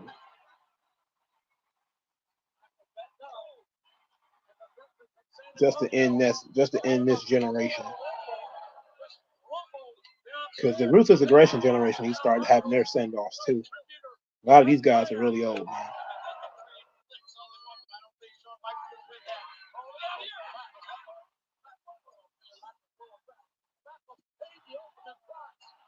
So look out for the Spine Buster, the Edge. That's a big stretched up HBK shirt back there. You know what I'm saying? I can't believe they got the jabroni referee too. They didn't get one of the senior refs. He laying them chops in, man. Ooh.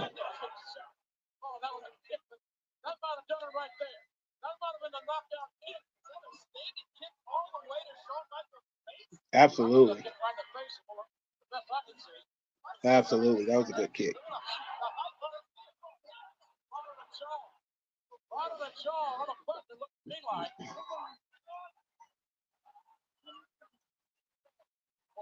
with all your proto Viper stuff here.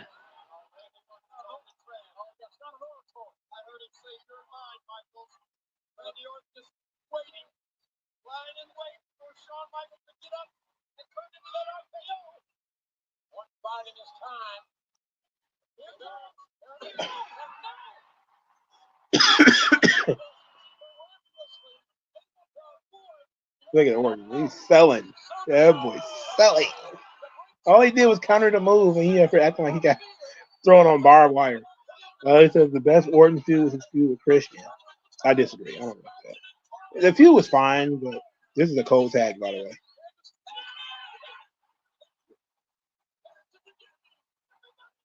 Very cold tag.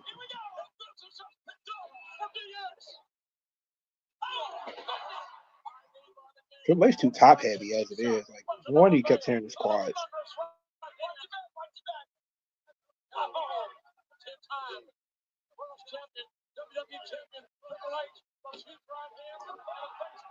Ten-time world champion. Get fucked.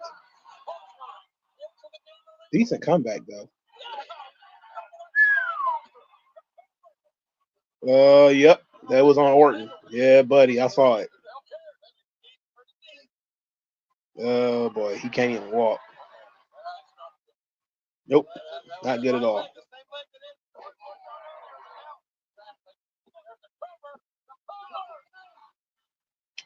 Oh, he's falling apart. He's falling apart. Did he just throw up the X? I just missed it.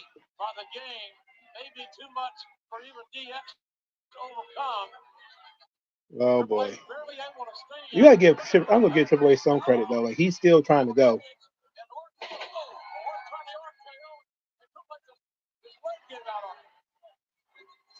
Oh, the match fell apart. Ooh wee.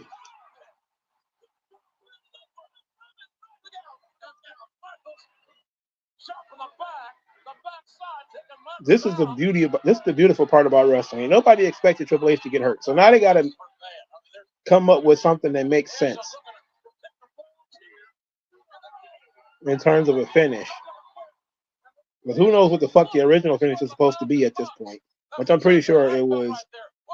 It's not a tag team title match, so I'm guessing that DX is probably going to win. It might still win anyway. Again, I don't remember what the outcome of this is. But Triple H should not be walking, if we're being honest. He should just roll out of the ring. I don't understand why he's still in the ring. He's trying to work on one leg, which is ridiculous.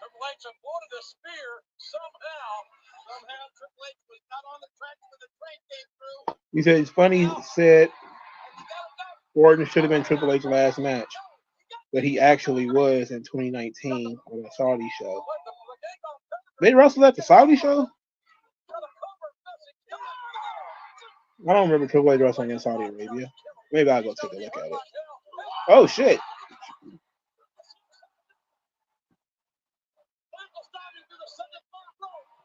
Sean's got to figure out. Okay. Well, that got us out of the situation. He just punched the ref.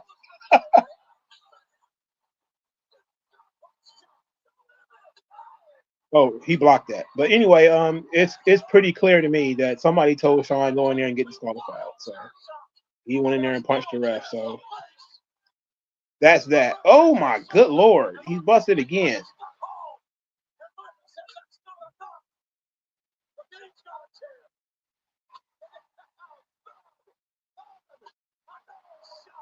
I guess as a way of not having a complete finish, she's just going to murder these guys with chairs? Oh, my God. Holy hell, Randy. What the fuck? Yeah, he beat the shit.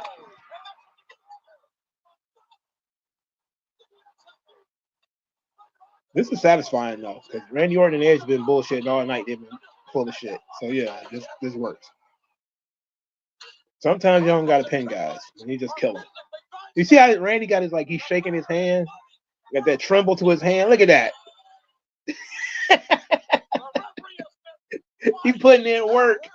He actually trying. Well, quite a few guys had their last match at a Saudi show. At a 2019 Saudi show, that's sad because nobody gave a fuck about those shows.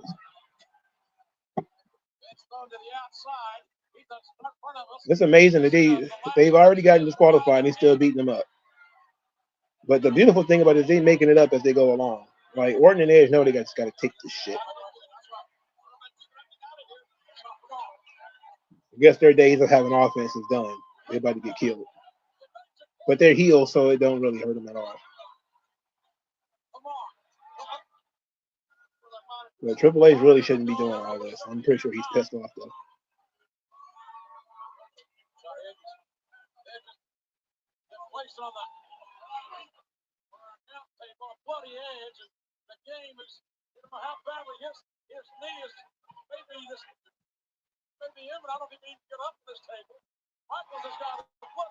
God damn, look at Randy.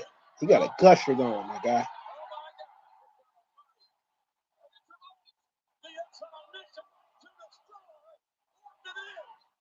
About to end it on a hot spot. The nerve of this guy about to do a pedigree with his bad quad. I guess Sean about to do a flying elbow drop. Because he didn't put no effort into that shit. Let's go, Sean. I'm watching this on Peacock. I'm not paying for Netflix, man. Netflix can fuck right on off. Ooh. Great spot.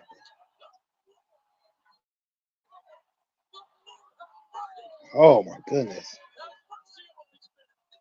Yeah, this rules, bro. I got to say, this is great. Even though all this is after the match shit, this is great. We've been watching Edge and Randy Orton smash people with chairs all night, so they deserve this shit. It's switched in. It's only on Netflix in the UK. Well, not the UK, but outside of the United States.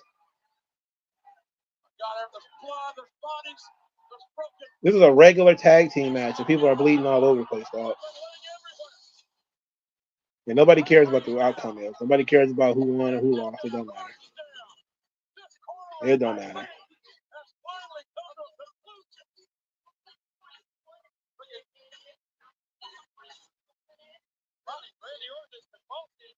Yeah, Randy's dead. He's had a hard day. He did enough work for today.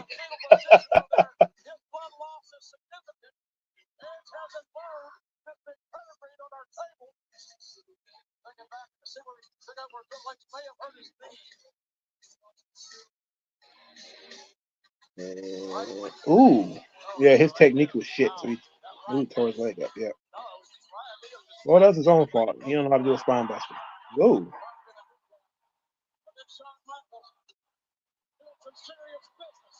Respect to Randy. He got both hands up and still had a gusher of blood that came out of it. Yeah, that's all that matters. The crowd was just happy that these guys got their asses kicked, which is the important bit. Whether they got pinned or not is not relevant.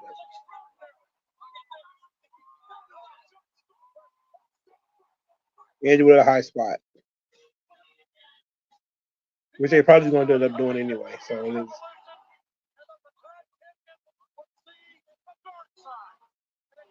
Who the fuck is that lingering in the back? Oh, look at Randy. He's having he's in so much trouble back here. Oh my God. Don't go to sleep. Don't go to sleep. This is main event shit right here, man.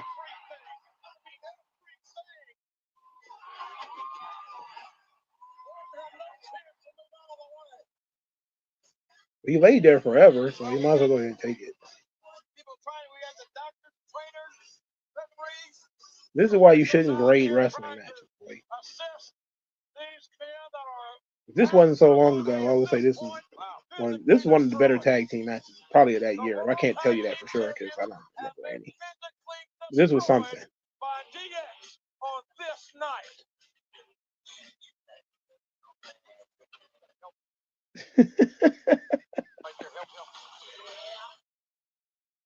also an unbelievable, bloody, controversial ending to that World Tag Team Todd match. Yet Grisham. there is still one title that will be defended tonight, and that, of course, is the WWE Championship, which will be defended by my guest at this time, ladies and gentlemen, the WWE Champion, John Cena.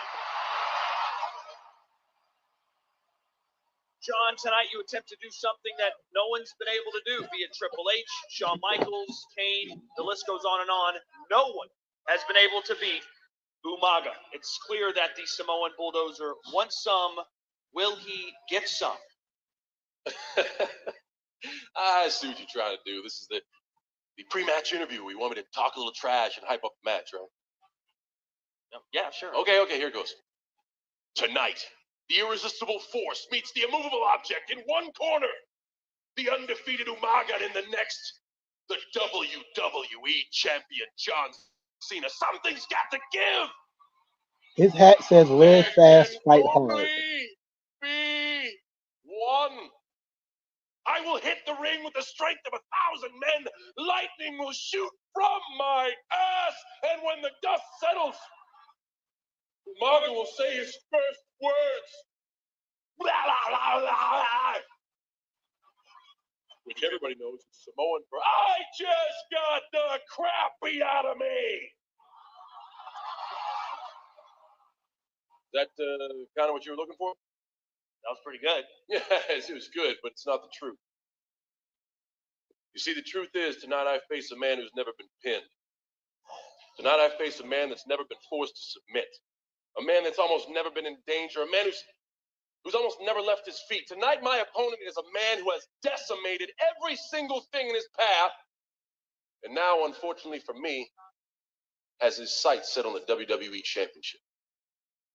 What the hell you want me to do? Tell him no? Go hide under a rock and hold out the WWE Championship? Hey, take it, man. Just don't hurt me. No. Tonight I'm going to do the only thing I know how to do. See, Todd, I'm not undefeated. I'm not unstoppable, but everybody out there knows that I am damn proud to call myself the WWE Champion. There's people like you and like Estrada who say Umaga's untouchable and Umaga's got an undefeated streak a mile long. Well, I say nothing lasts forever. Nothing is impossible and nothing will stop me from fighting like hell and walking out of Kansas City, the WWE Champion. There were two parts to that promo, right? There was the corny Cena doing jokes spot, and then there was the very serious John Cena spot. And the very serious one has always been my favorite spot. He did the corny jokes for the kids and all that kind of stuff, and then he got into the more serious promo, which is great. He did the mock 80s promo, and then he came out and did something for real. I like that. What does Carlito got? What business do he have out here? How long is this show? Oh shit, there's another 30 minutes in this show.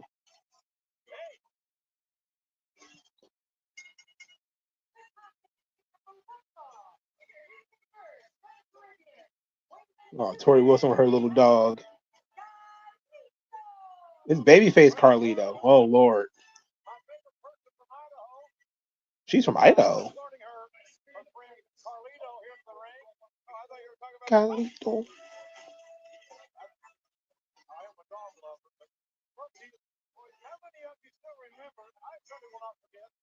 This back when Carlito was fun.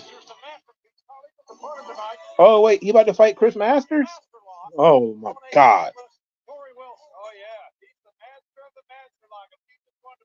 Now, why would you do this? Why would you do this?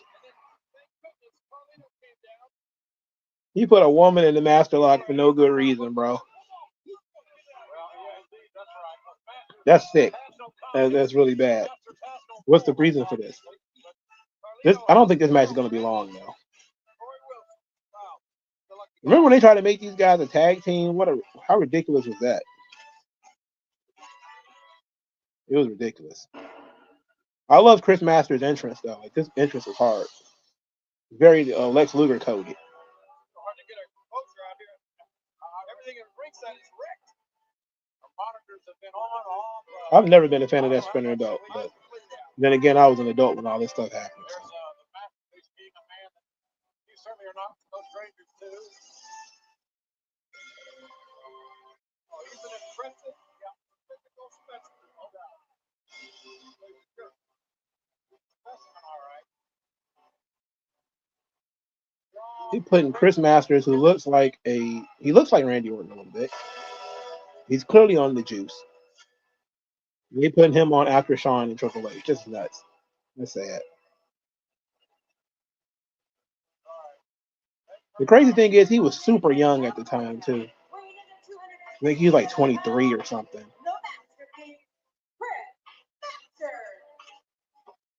there's Corey Wilson is certainly not real fond of Masters, obviously a little bit intimidated and afraid of this bully. I didn't hate Chris Masters as back then. He got crushed by Cena too. So many casualties to make G.I. Cena look good. Make Cena look strong, baby. Well, Corey will get him a good run. Got a pretty impressive thing himself. Whoa. Carlito and Masters avoiding the block up. And Masters, you got to wonder, is Masters intimidated by Carlito or just playing some head games? Well, people would argue that one of the men is smart enough to play head games. Carlito was not a strong babyface, I can tell you that much. As likable as he is, he wasn't a strong babyface. The character simply did not. Ooh, shit. Did not lend itself to being a babyface. Tag title match, which had little to do, obviously, with the World Tag Team Championship. It had everything to do with DX destroying Edge and it's like we went from an episode of Monday Night Raw to an episode of Velocity. Out of nowhere. That was very weird.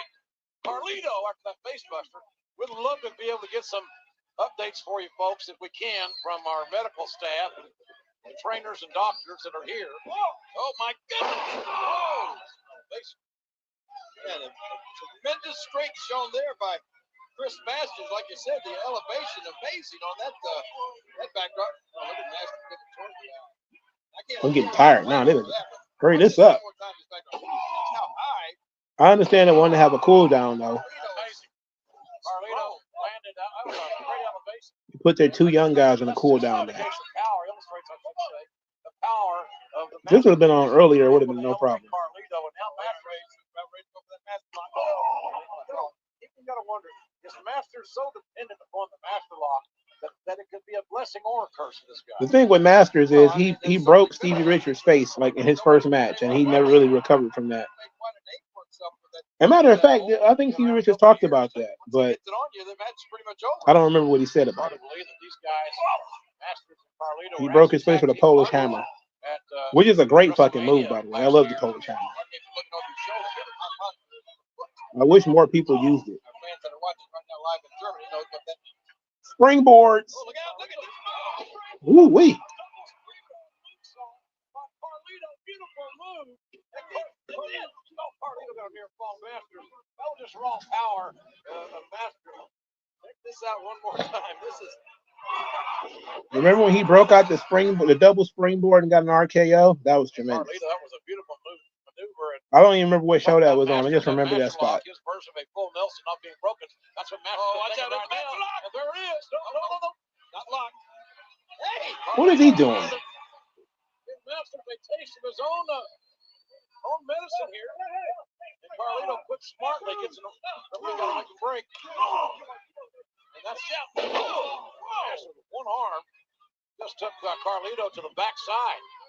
How strong is this Chris Masters? It's warm in here, brother. By Chris Masters, almost an overhead. You said that was Unforgiven? Feels like it. I don't even know what they were feuding over. Or was it a feud, or was it just like random Carlito, Randy Orton match? That's when I realized Carlito wasn't going nowhere when he lost that match. And he lost that match in such spectacular fashion.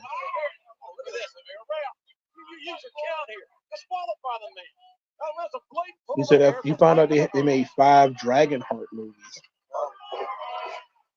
What is Dragonheart?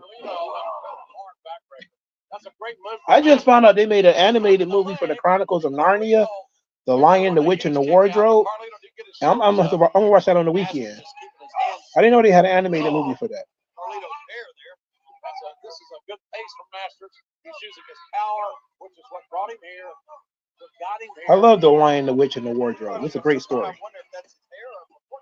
I also just found out that Buck Rogers is in the public domain along with Popeye. Very interesting.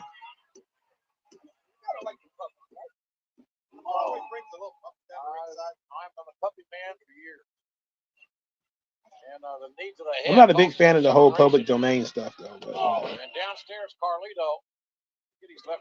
I don't know what Dragonheart is. Ooh, that was a great clothesline. Good big man and a good man that's not quite as big. That clothesline was devastating. That did it devastating in the cover, and Carlito barely able to kick out. The Masters obviously is in the driver's seat, if you will, in this match. You trying to press her? You trying to press her? Well, this one Masters goes downhill. His mouth big and strong, no doubt about it. Carlito fights back. The Masters has had that upper hand. I don't know. Carlito. I was just about to ask a stupid question. Thankfully, it didn't come out of my mouth because I was like, damn, they gonna think I got the memory of a hummingbird.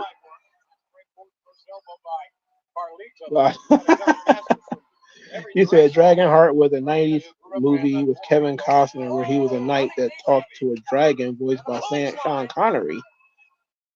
And they made 4 more of them shits. Kevin Costner was a knight? Was it fun at least? A dragon voiced by Sean Connery sounds kind of epic, actually. Because Sean Connery has a great voice. I'm surprised that he didn't do more animated stuff, or it was probably CGI or something like that, right? Oh, that was trash. Weird finish. Not even going into the master lock with the finish. That seemed like it was botched. Did they botch the finish? Did they botch that? Because everybody looked surprised that the match was over like that. And how did he have more technical skill than Carlito? So that's clearly a botch. And look at Master just staring a hole through Torrie Wilson. Like he's trying to press Torrie. Well, I think the referee, quite frankly, has the grounds to reverse the decision here if he chose to. I know it's a why would he do that? Call, and you got to protect the he just let Shawn and Triple H kick the shit out of Randy Orton and Edge, and nobody's decision was reversed. There was no decision at all, actually. I didn't understand that finish. It seemed like it was botched. This should have just been saved for Raw. Come on. But then again, the show might have been short if they had. Believe it or not, people paid for this show. It could have been fine if it was on the network or something. It's a little below quality for a pay-per-view you probably had to pay for. I bought the DVD on discount, so I didn't really care. And plus, once I bought the DVD, I could watch it whenever I want. Says, what are your thoughts on the public domain, especially with Batman and Superman could end up in 14 years? I don't like the public domain because it allows idiots to just do whatever they want with the characters, and I don't like that idea. But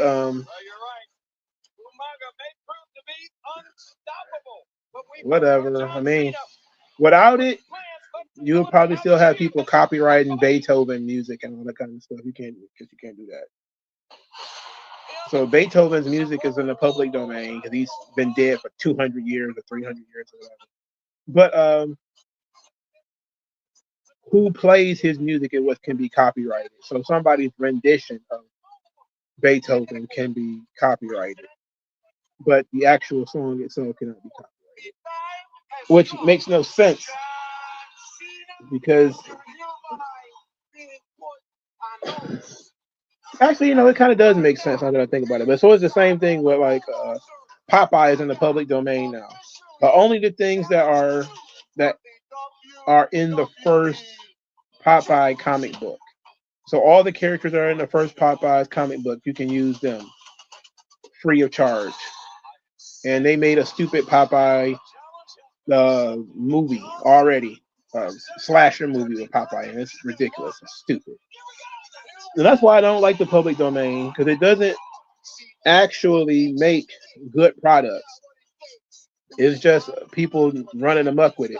Like the Wizard of Oz, I believe, is in the public domain, which is why they keep making movies like Wicked and The Wiz and all that kind of stuff, because you don't have to pay anything for the Wizard of Oz.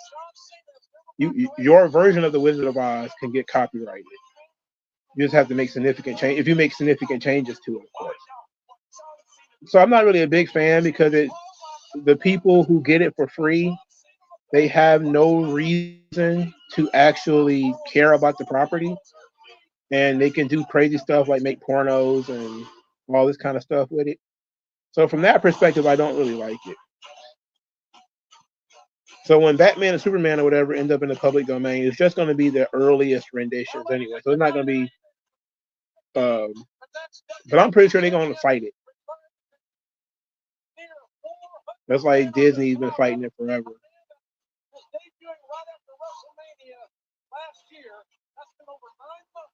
You said as far as the public domain goes, it's only the old version of Superman and Batman that someone can make. Yeah, I mean, in the version of Superman, you can make can't even fly.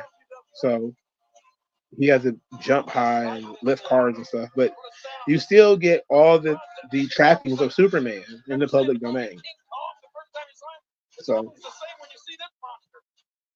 certain elements of Superman, of course, you don't have access to. I still don't like it though, because you know what people are gonna do? They're gonna make Superman pornos, and Superman is a child murderer and all that other ridiculous stuff, because it doesn't matter. You're like, oh, people can do good things with it. But yeah, but people tend to do worse things with it. That's really what ends up happening usually, if people make worse things with it. Like nobody's ever made like a good Sleepy Hollow, despite the fact that Sleepy Hollow is old as shit. And it's got to be in the public domain by now. Hell, it's older than Popeye. That was a scary human being, according to Umaga. Yeah. One of our fans out there decided, whoa, wait a minute. But sometimes, like Disney versions of things end up being pretty popular. Oh no! You know what's going to be scary? When old WWE things end up in the public domain, like Hulk Hogan, John Cena, and shit. The Ultimate Warrior, Macho Man Randy Savage. It's going to be like 100 years from now, but.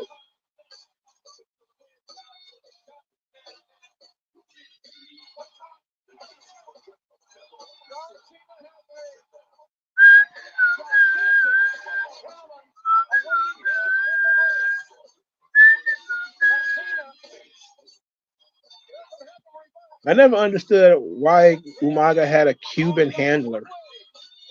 Like, that never made sense to me. Why did he have a Cuban handler?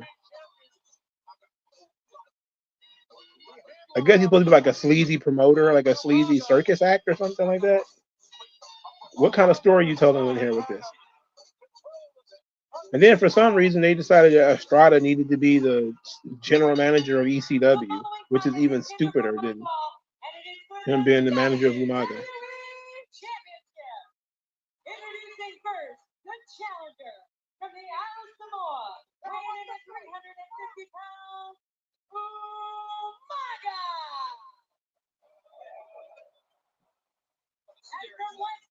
It's amazing. Cena was fighting members of this goddamn family just last year. Isn't that insane?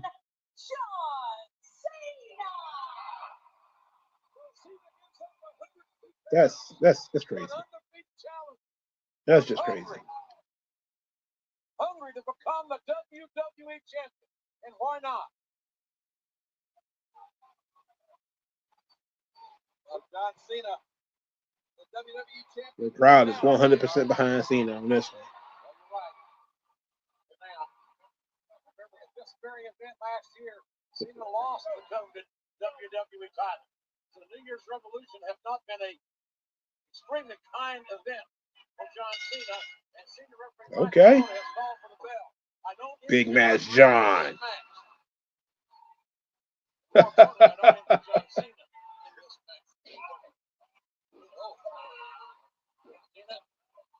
Sticking and moving here.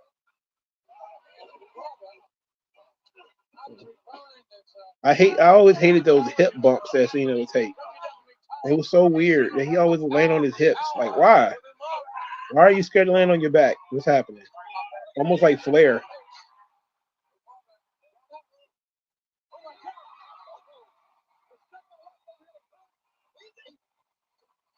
He says, I'll be dead before I can see someone ruin my hero Cena. Yeah.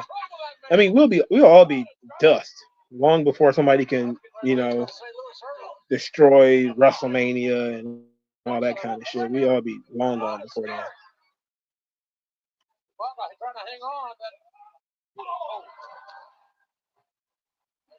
Mike the Don says all of Umaga's nephews use pieces of his ability well, specifically Jacob and Solo.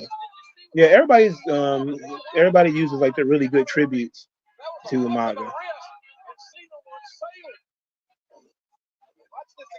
It's almost like they actually, ooh, damn, that's a nice bump by John. They do more stuff for Jamal than they do for Yoko or Rosie. But Rosie never really didn't really get there, so I understand why they didn't do anything with him. That almost unhinged those steps, specifically John Cena's shoulder. Low Key says, I would like to see a studio by WB take on Winnie the Pooh. This is the public domain Popeye too. The Samurai Jack creature wanted to do a CGI Popeye movie, but Sony canceled it. Who knows what's going to happen here with the WWE title? Oh wow, I didn't know that. I think Winnie the Pooh, Alice in Wonderland, all those things could be fun to do, but nobody wants to invest any money in making the product actually any goddamn good. They want to make quick trash. Because somebody else can just make a movie using the same characters. There's no real incentive to put any real creativity into it unless you really, really, really, really want to. He says, I'm trying to imagine how people would destroy WrestleMania. They just probably use the name for stupid shit.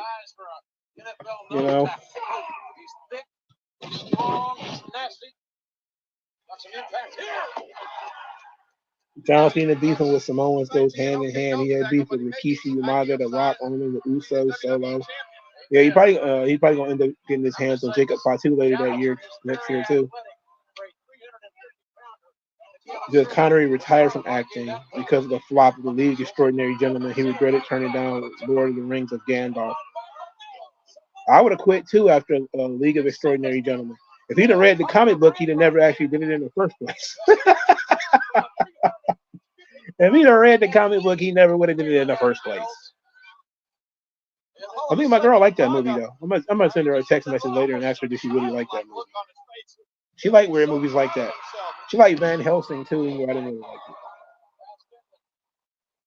You said none of them take pieces of Rikishi besides the Usos use the dance. And they used the hip attack, which was kind of all of Samoans thing, to be quite honest. Like what, make WrestleMania condoms or something? Yeah, pornos and shit like that. Just real degenerate shit. You know how people think. He says, who do you think is the best early 90s rapper out of these three? Kid and Play, Vanilla Ice, or MC Hammer? Of those three, I've only listened to MC Hammer. I've never heard a Vanilla Ice album ever. I barely even heard a song of Kid and Play. To me, Kid and Play are most known in the culture for the house party movies, never for anything they actually put to wax. If you put a gun to my head, I couldn't name a Kid and Play song. I'm not even gonna lie to you, I don't know a single one. But MC Hammer, yeah, there's a couple of joints for MC Hammer.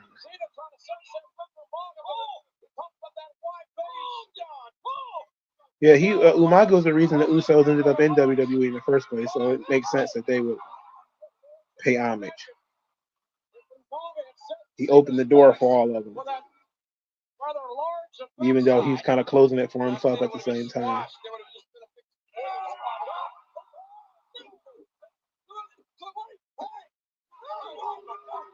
That's my favorite John Cena spot, when he's pretending he can't lift people. He does that shit all the time.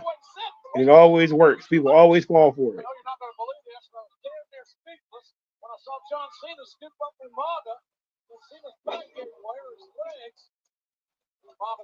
Top Dog says, I would say 94 was a weird year for Vanilla Ice and MC Hammer both went hardcore.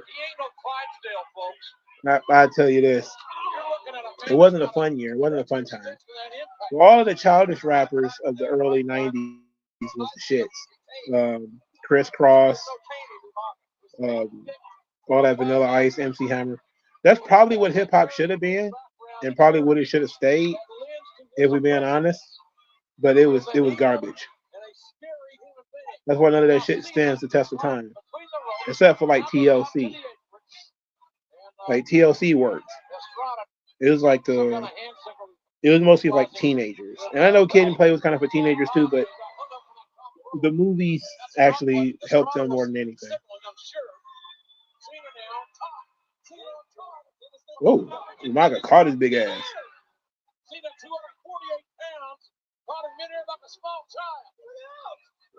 Ooh, what a sidewinder. Great move. You said you didn't think Pumps in the Bump was a banger? Hell no, that song sucked. That was a betrayal of what MC Hammer was. He had a formula. He should have stuck to his formula. Why is his suit baggy? I guess the point was for him to look sleazy, which it works because he looks sleazy.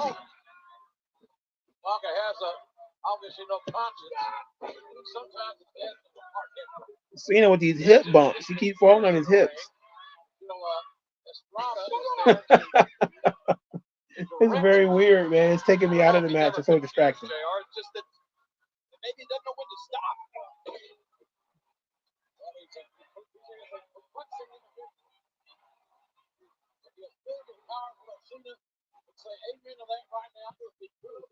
So did you like Salt and Pepper? Eric B and Rakim Naughty by Nature. I don't consider Naughty by Nature to be in that same. Naughty by Nature was very street. I like Naughty by Nature. Eric B and Rakim is also a classic, and that was in the mid 80s, so obviously yes. Salt and Pepper was okay. I didn't hate Salt and Pepper. I think Salt and Pepper and TLC played a role. They played an important role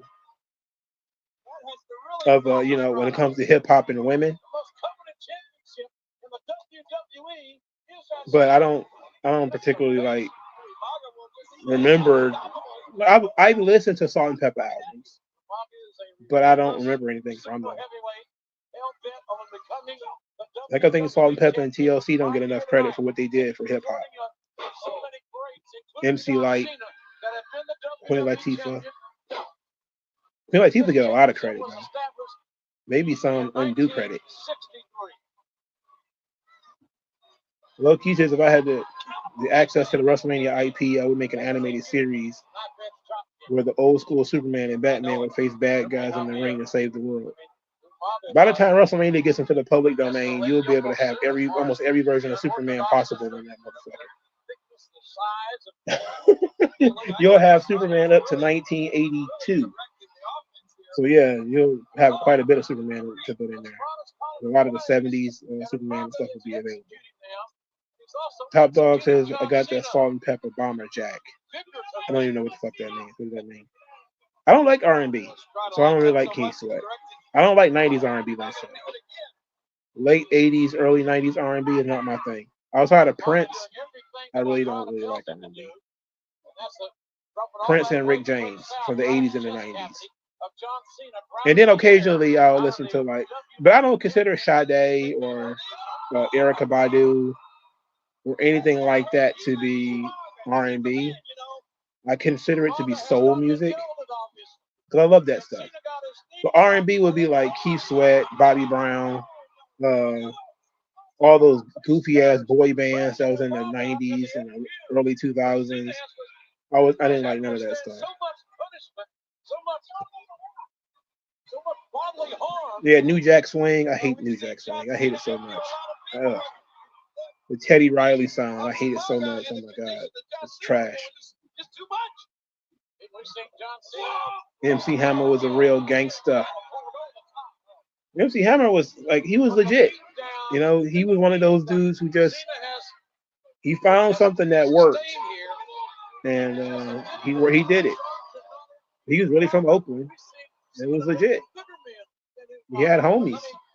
That's why that shit Suge Knight tried to pull on him didn't work. Which is hilarious because everybody out like Suge was the boogeyman. He got backed down by MC Hammer now. Because he was around there smacking up Corrupt and all those other losers. Do I like Sade? I love Sade. Absolutely.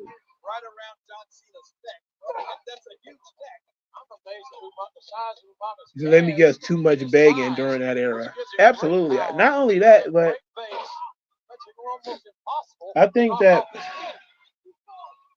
think what got lost was, I don't think it was enough feeling in the songs back then. It wasn't like it would become later where it just became indistinguishable from rap. But it was like, I don't think there was enough feeling in those songs. Oh, you like Teddy Riley? I'm not a fan. I'm not even gonna lie to you. I don't like none of that stuff. Like, I would rather listen to pop music than listen to that. I'm not even going to it. I was not a fan. It would seem like it was good for making music at that time, but like Boys to Men, who's those stupid boy groups with like Young Boys, Immature Boys, Another Bad Creation, all of them groups. I couldn't stand none of them groups, man. Now I was in the age bracket that stuff probably would have been fine for. I couldn't stand none of that shit. I hated all of it.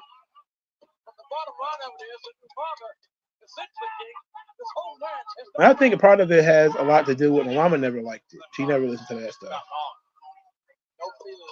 And I don't have like a super old mama either. She was like 25 when I was born. So if she was like 40 or something like that, then that might explain it. But she grew up on the Temptations and the OJs and all that kind of stuff. And that's what I grew up listening to. I didn't even really get into. She liked Barry White and Luther Vandross and all that. I never really even got into that, if we're being honest.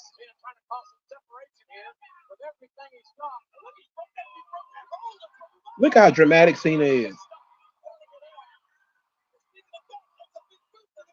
Ooh, back up. 80s Superman versus 80s Hulk Hogan would be one hell of a match to end all matches. I would, if I live long, if I get like Fry and get cryogenically frozen to be like 500 years in the future, I would write that story. All right, it's Superman versus Hulk Hogan at WrestleMania. All that should be in the public domain by that time.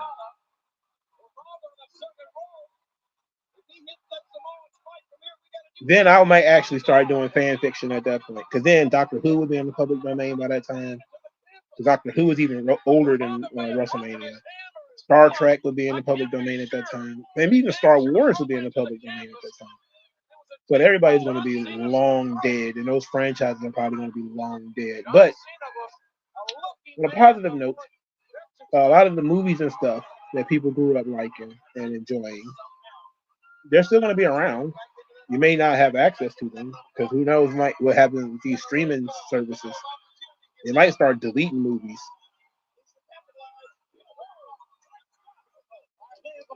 I heard they're starting to do that stuff already. You said MC Hammer ran up on Red Man. Look at Cena's comeback. Now, I love how Umaga's working big. He's not that much bigger than Cena, but that's not the presentation that they bring in. Top Dog said he prefers 80s and 90s hair metal and rock over early to mid 90s grunge and alternative. I'm not gonna lie to you, I didn't really like the rock music of that era. Like I liked late 80s. Late 80s is actually quite good. Guns N' Roses. Ooh, shit. Of course, AC/DC was one of my favorite bands. See, I seen he couldn't pick him up minutes ago. Now he's just jerking him way up in the air. Get out of here, this bullshit. Look, he's selling it though. No, I don't like New Edition. I hate New Edition. I hate boy bands. I love Michael Jackson. I don't even listen to the Jackson 5. I hate boy bands. I kind of like the Beatles though, but I hate boy bands typically. Of those groups, probably the Beatles and the Jackson 5 will probably get the most play. Like how he jerked him up in the air a minute ago, and he can't pick him up now.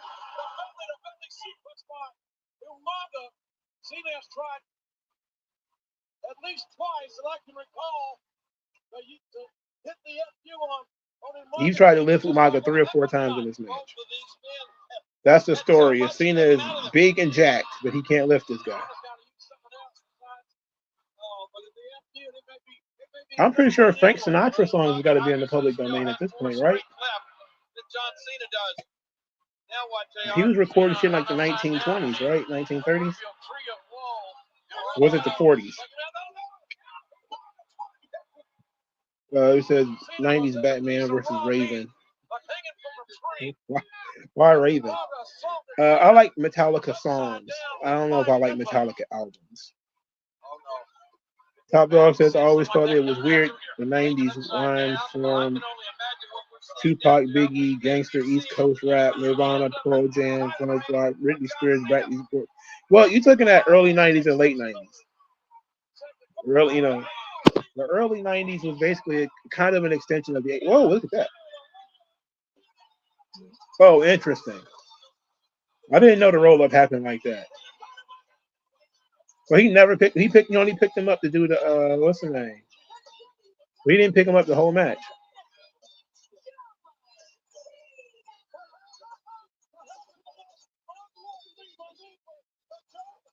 He stole that one, brother. This is like a massive downgrade. I agree. I mean, I think a lot of music kind of got the early 90s was an extension of the late 80s, which was pretty good. And then things started getting on their own in the mid 90s, and it became rap was fine, I guess, but the rock scene was not great, to be quite honest. But I like Nirvana. Look how excited everybody is that roll up worked.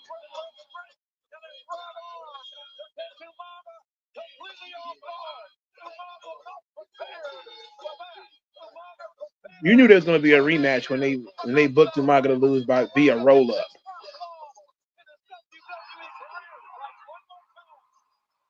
Tribal Chief Roman versus Full Cheer. Fucking building blew up too. The 90s didn't become the 90s until 91 and 94. Yeah. Like a lot of the stuff that came out in the early 90s was recorded in the 80s, to be honest. But the early 90s was dominated by like Michael Jackson mostly. Even though Michael Jackson was like on top in like the mid 80s. Like when he started making songs about whales, and that shit was becoming an anthem, like a stadium record. I was listening to Will You Be There the other day, to be quite honest. And I was like, my God, what a record this is. He threw this on a soundtrack.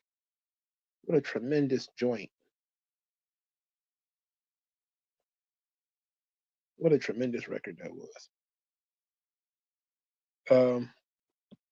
Says I hate 90s. Oh shit, my nose hurts. Late 90s, early 2000s pop music and boy bands so much. Spice Girls, Britney Spears, Backstreet Boys. That was one of the worst times for music, dog. I'm not even gonna lie. I hate that. I hate that music so much. I was watching so much MTV at the time too. I hated everything that came on television, man. I hated all of that shit, man. Um, uh, I was watching way too much MTV because I was watching Undressed and all that kind of stuff. It was I was not a fan of Britney Spears and Christina Aguilera and none of that. I think that's again not a big fan of the boy bands and stuff either. So it was a tough time. I'm not even gonna hold you up. Well, I made it through because I was listening to a lot of rap at the time.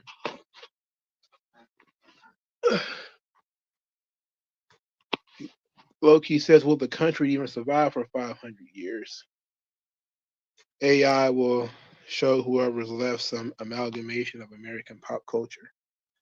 Whatever it is, it's going to be a caricature. But France survived 500 years. Why can't we? England is still there. They've been around for 500 years. Why can't we be around for 500 years? You know, unless we get replaced by Pajeets and random Juans and Carloses, maybe we'll be fine. Maybe once everybody had the chicken masala tacos, other than that, we'll be fine, But then again, they may stop reproducing as soon as they get here. So I think we'll be fine. I look at most grand European countries, they lasted over 500 years. Italy has been around for 500 years. Now, they were in decline for the last almost 100 years now, but they're still around. Like they're gone. They're just not as strong as they used to be. And I think America will be the same. It's still going to be here. Just might not be what it is right now. He said now they got RuPaul on MTV. What happened to Bully Beatdown? Well, what happened. The culture changed. You feel the same way about 2000s, early 2010s, too much trash like Taylor Swift, Lady Gaga, Justin Bieber. That stuff made me like when I was listening to quote unquote white people music, it was interesting. And then that stuff just became embarrassing. Now I didn't want to tell anybody I was sitting here watching the same thing that, Justin Bieber was popping up on and Macklemore. I'm like, nah, I'm straight. But I've said it 100 times. I'm gonna say it 100 times more. I like when white people were white. Linkin Park. You can bring in your own spin on rap. But I liked when white people made rock music, and it was good. Like I don't mind that they make rap music. I don't like that they make bad rap music. Make good rock music. Leave bad rap music. Stay away from that shit. You said, what's the best humanitarian song by Michael? Will You Be There, Man in the Mirror, Heal the World, Earth Song. Will You Be There is easy. That's easy. I think that the number 2 would probably be Earth Song, and number 3, Man in the Mirror. But I think Will You Be There is incredibly touching. And it's one of the best Michael Jackson songs, I'm not gonna lie. It's hard to put it in the top 10. I don't know if I could put it in the top 10 because between Bad and Thriller and some of the stuff that he made as a Jackson 5 member, it's hard to put it in the top 10, but it's up there. So I like Earth Song too. I like the music video mostly. But I love the music video to that. I hated everything about Britney Spears, but I'm very sad that she's in the state of that she's in right now. Also very sad that her fans are stupid and didn't let her parents take care of her.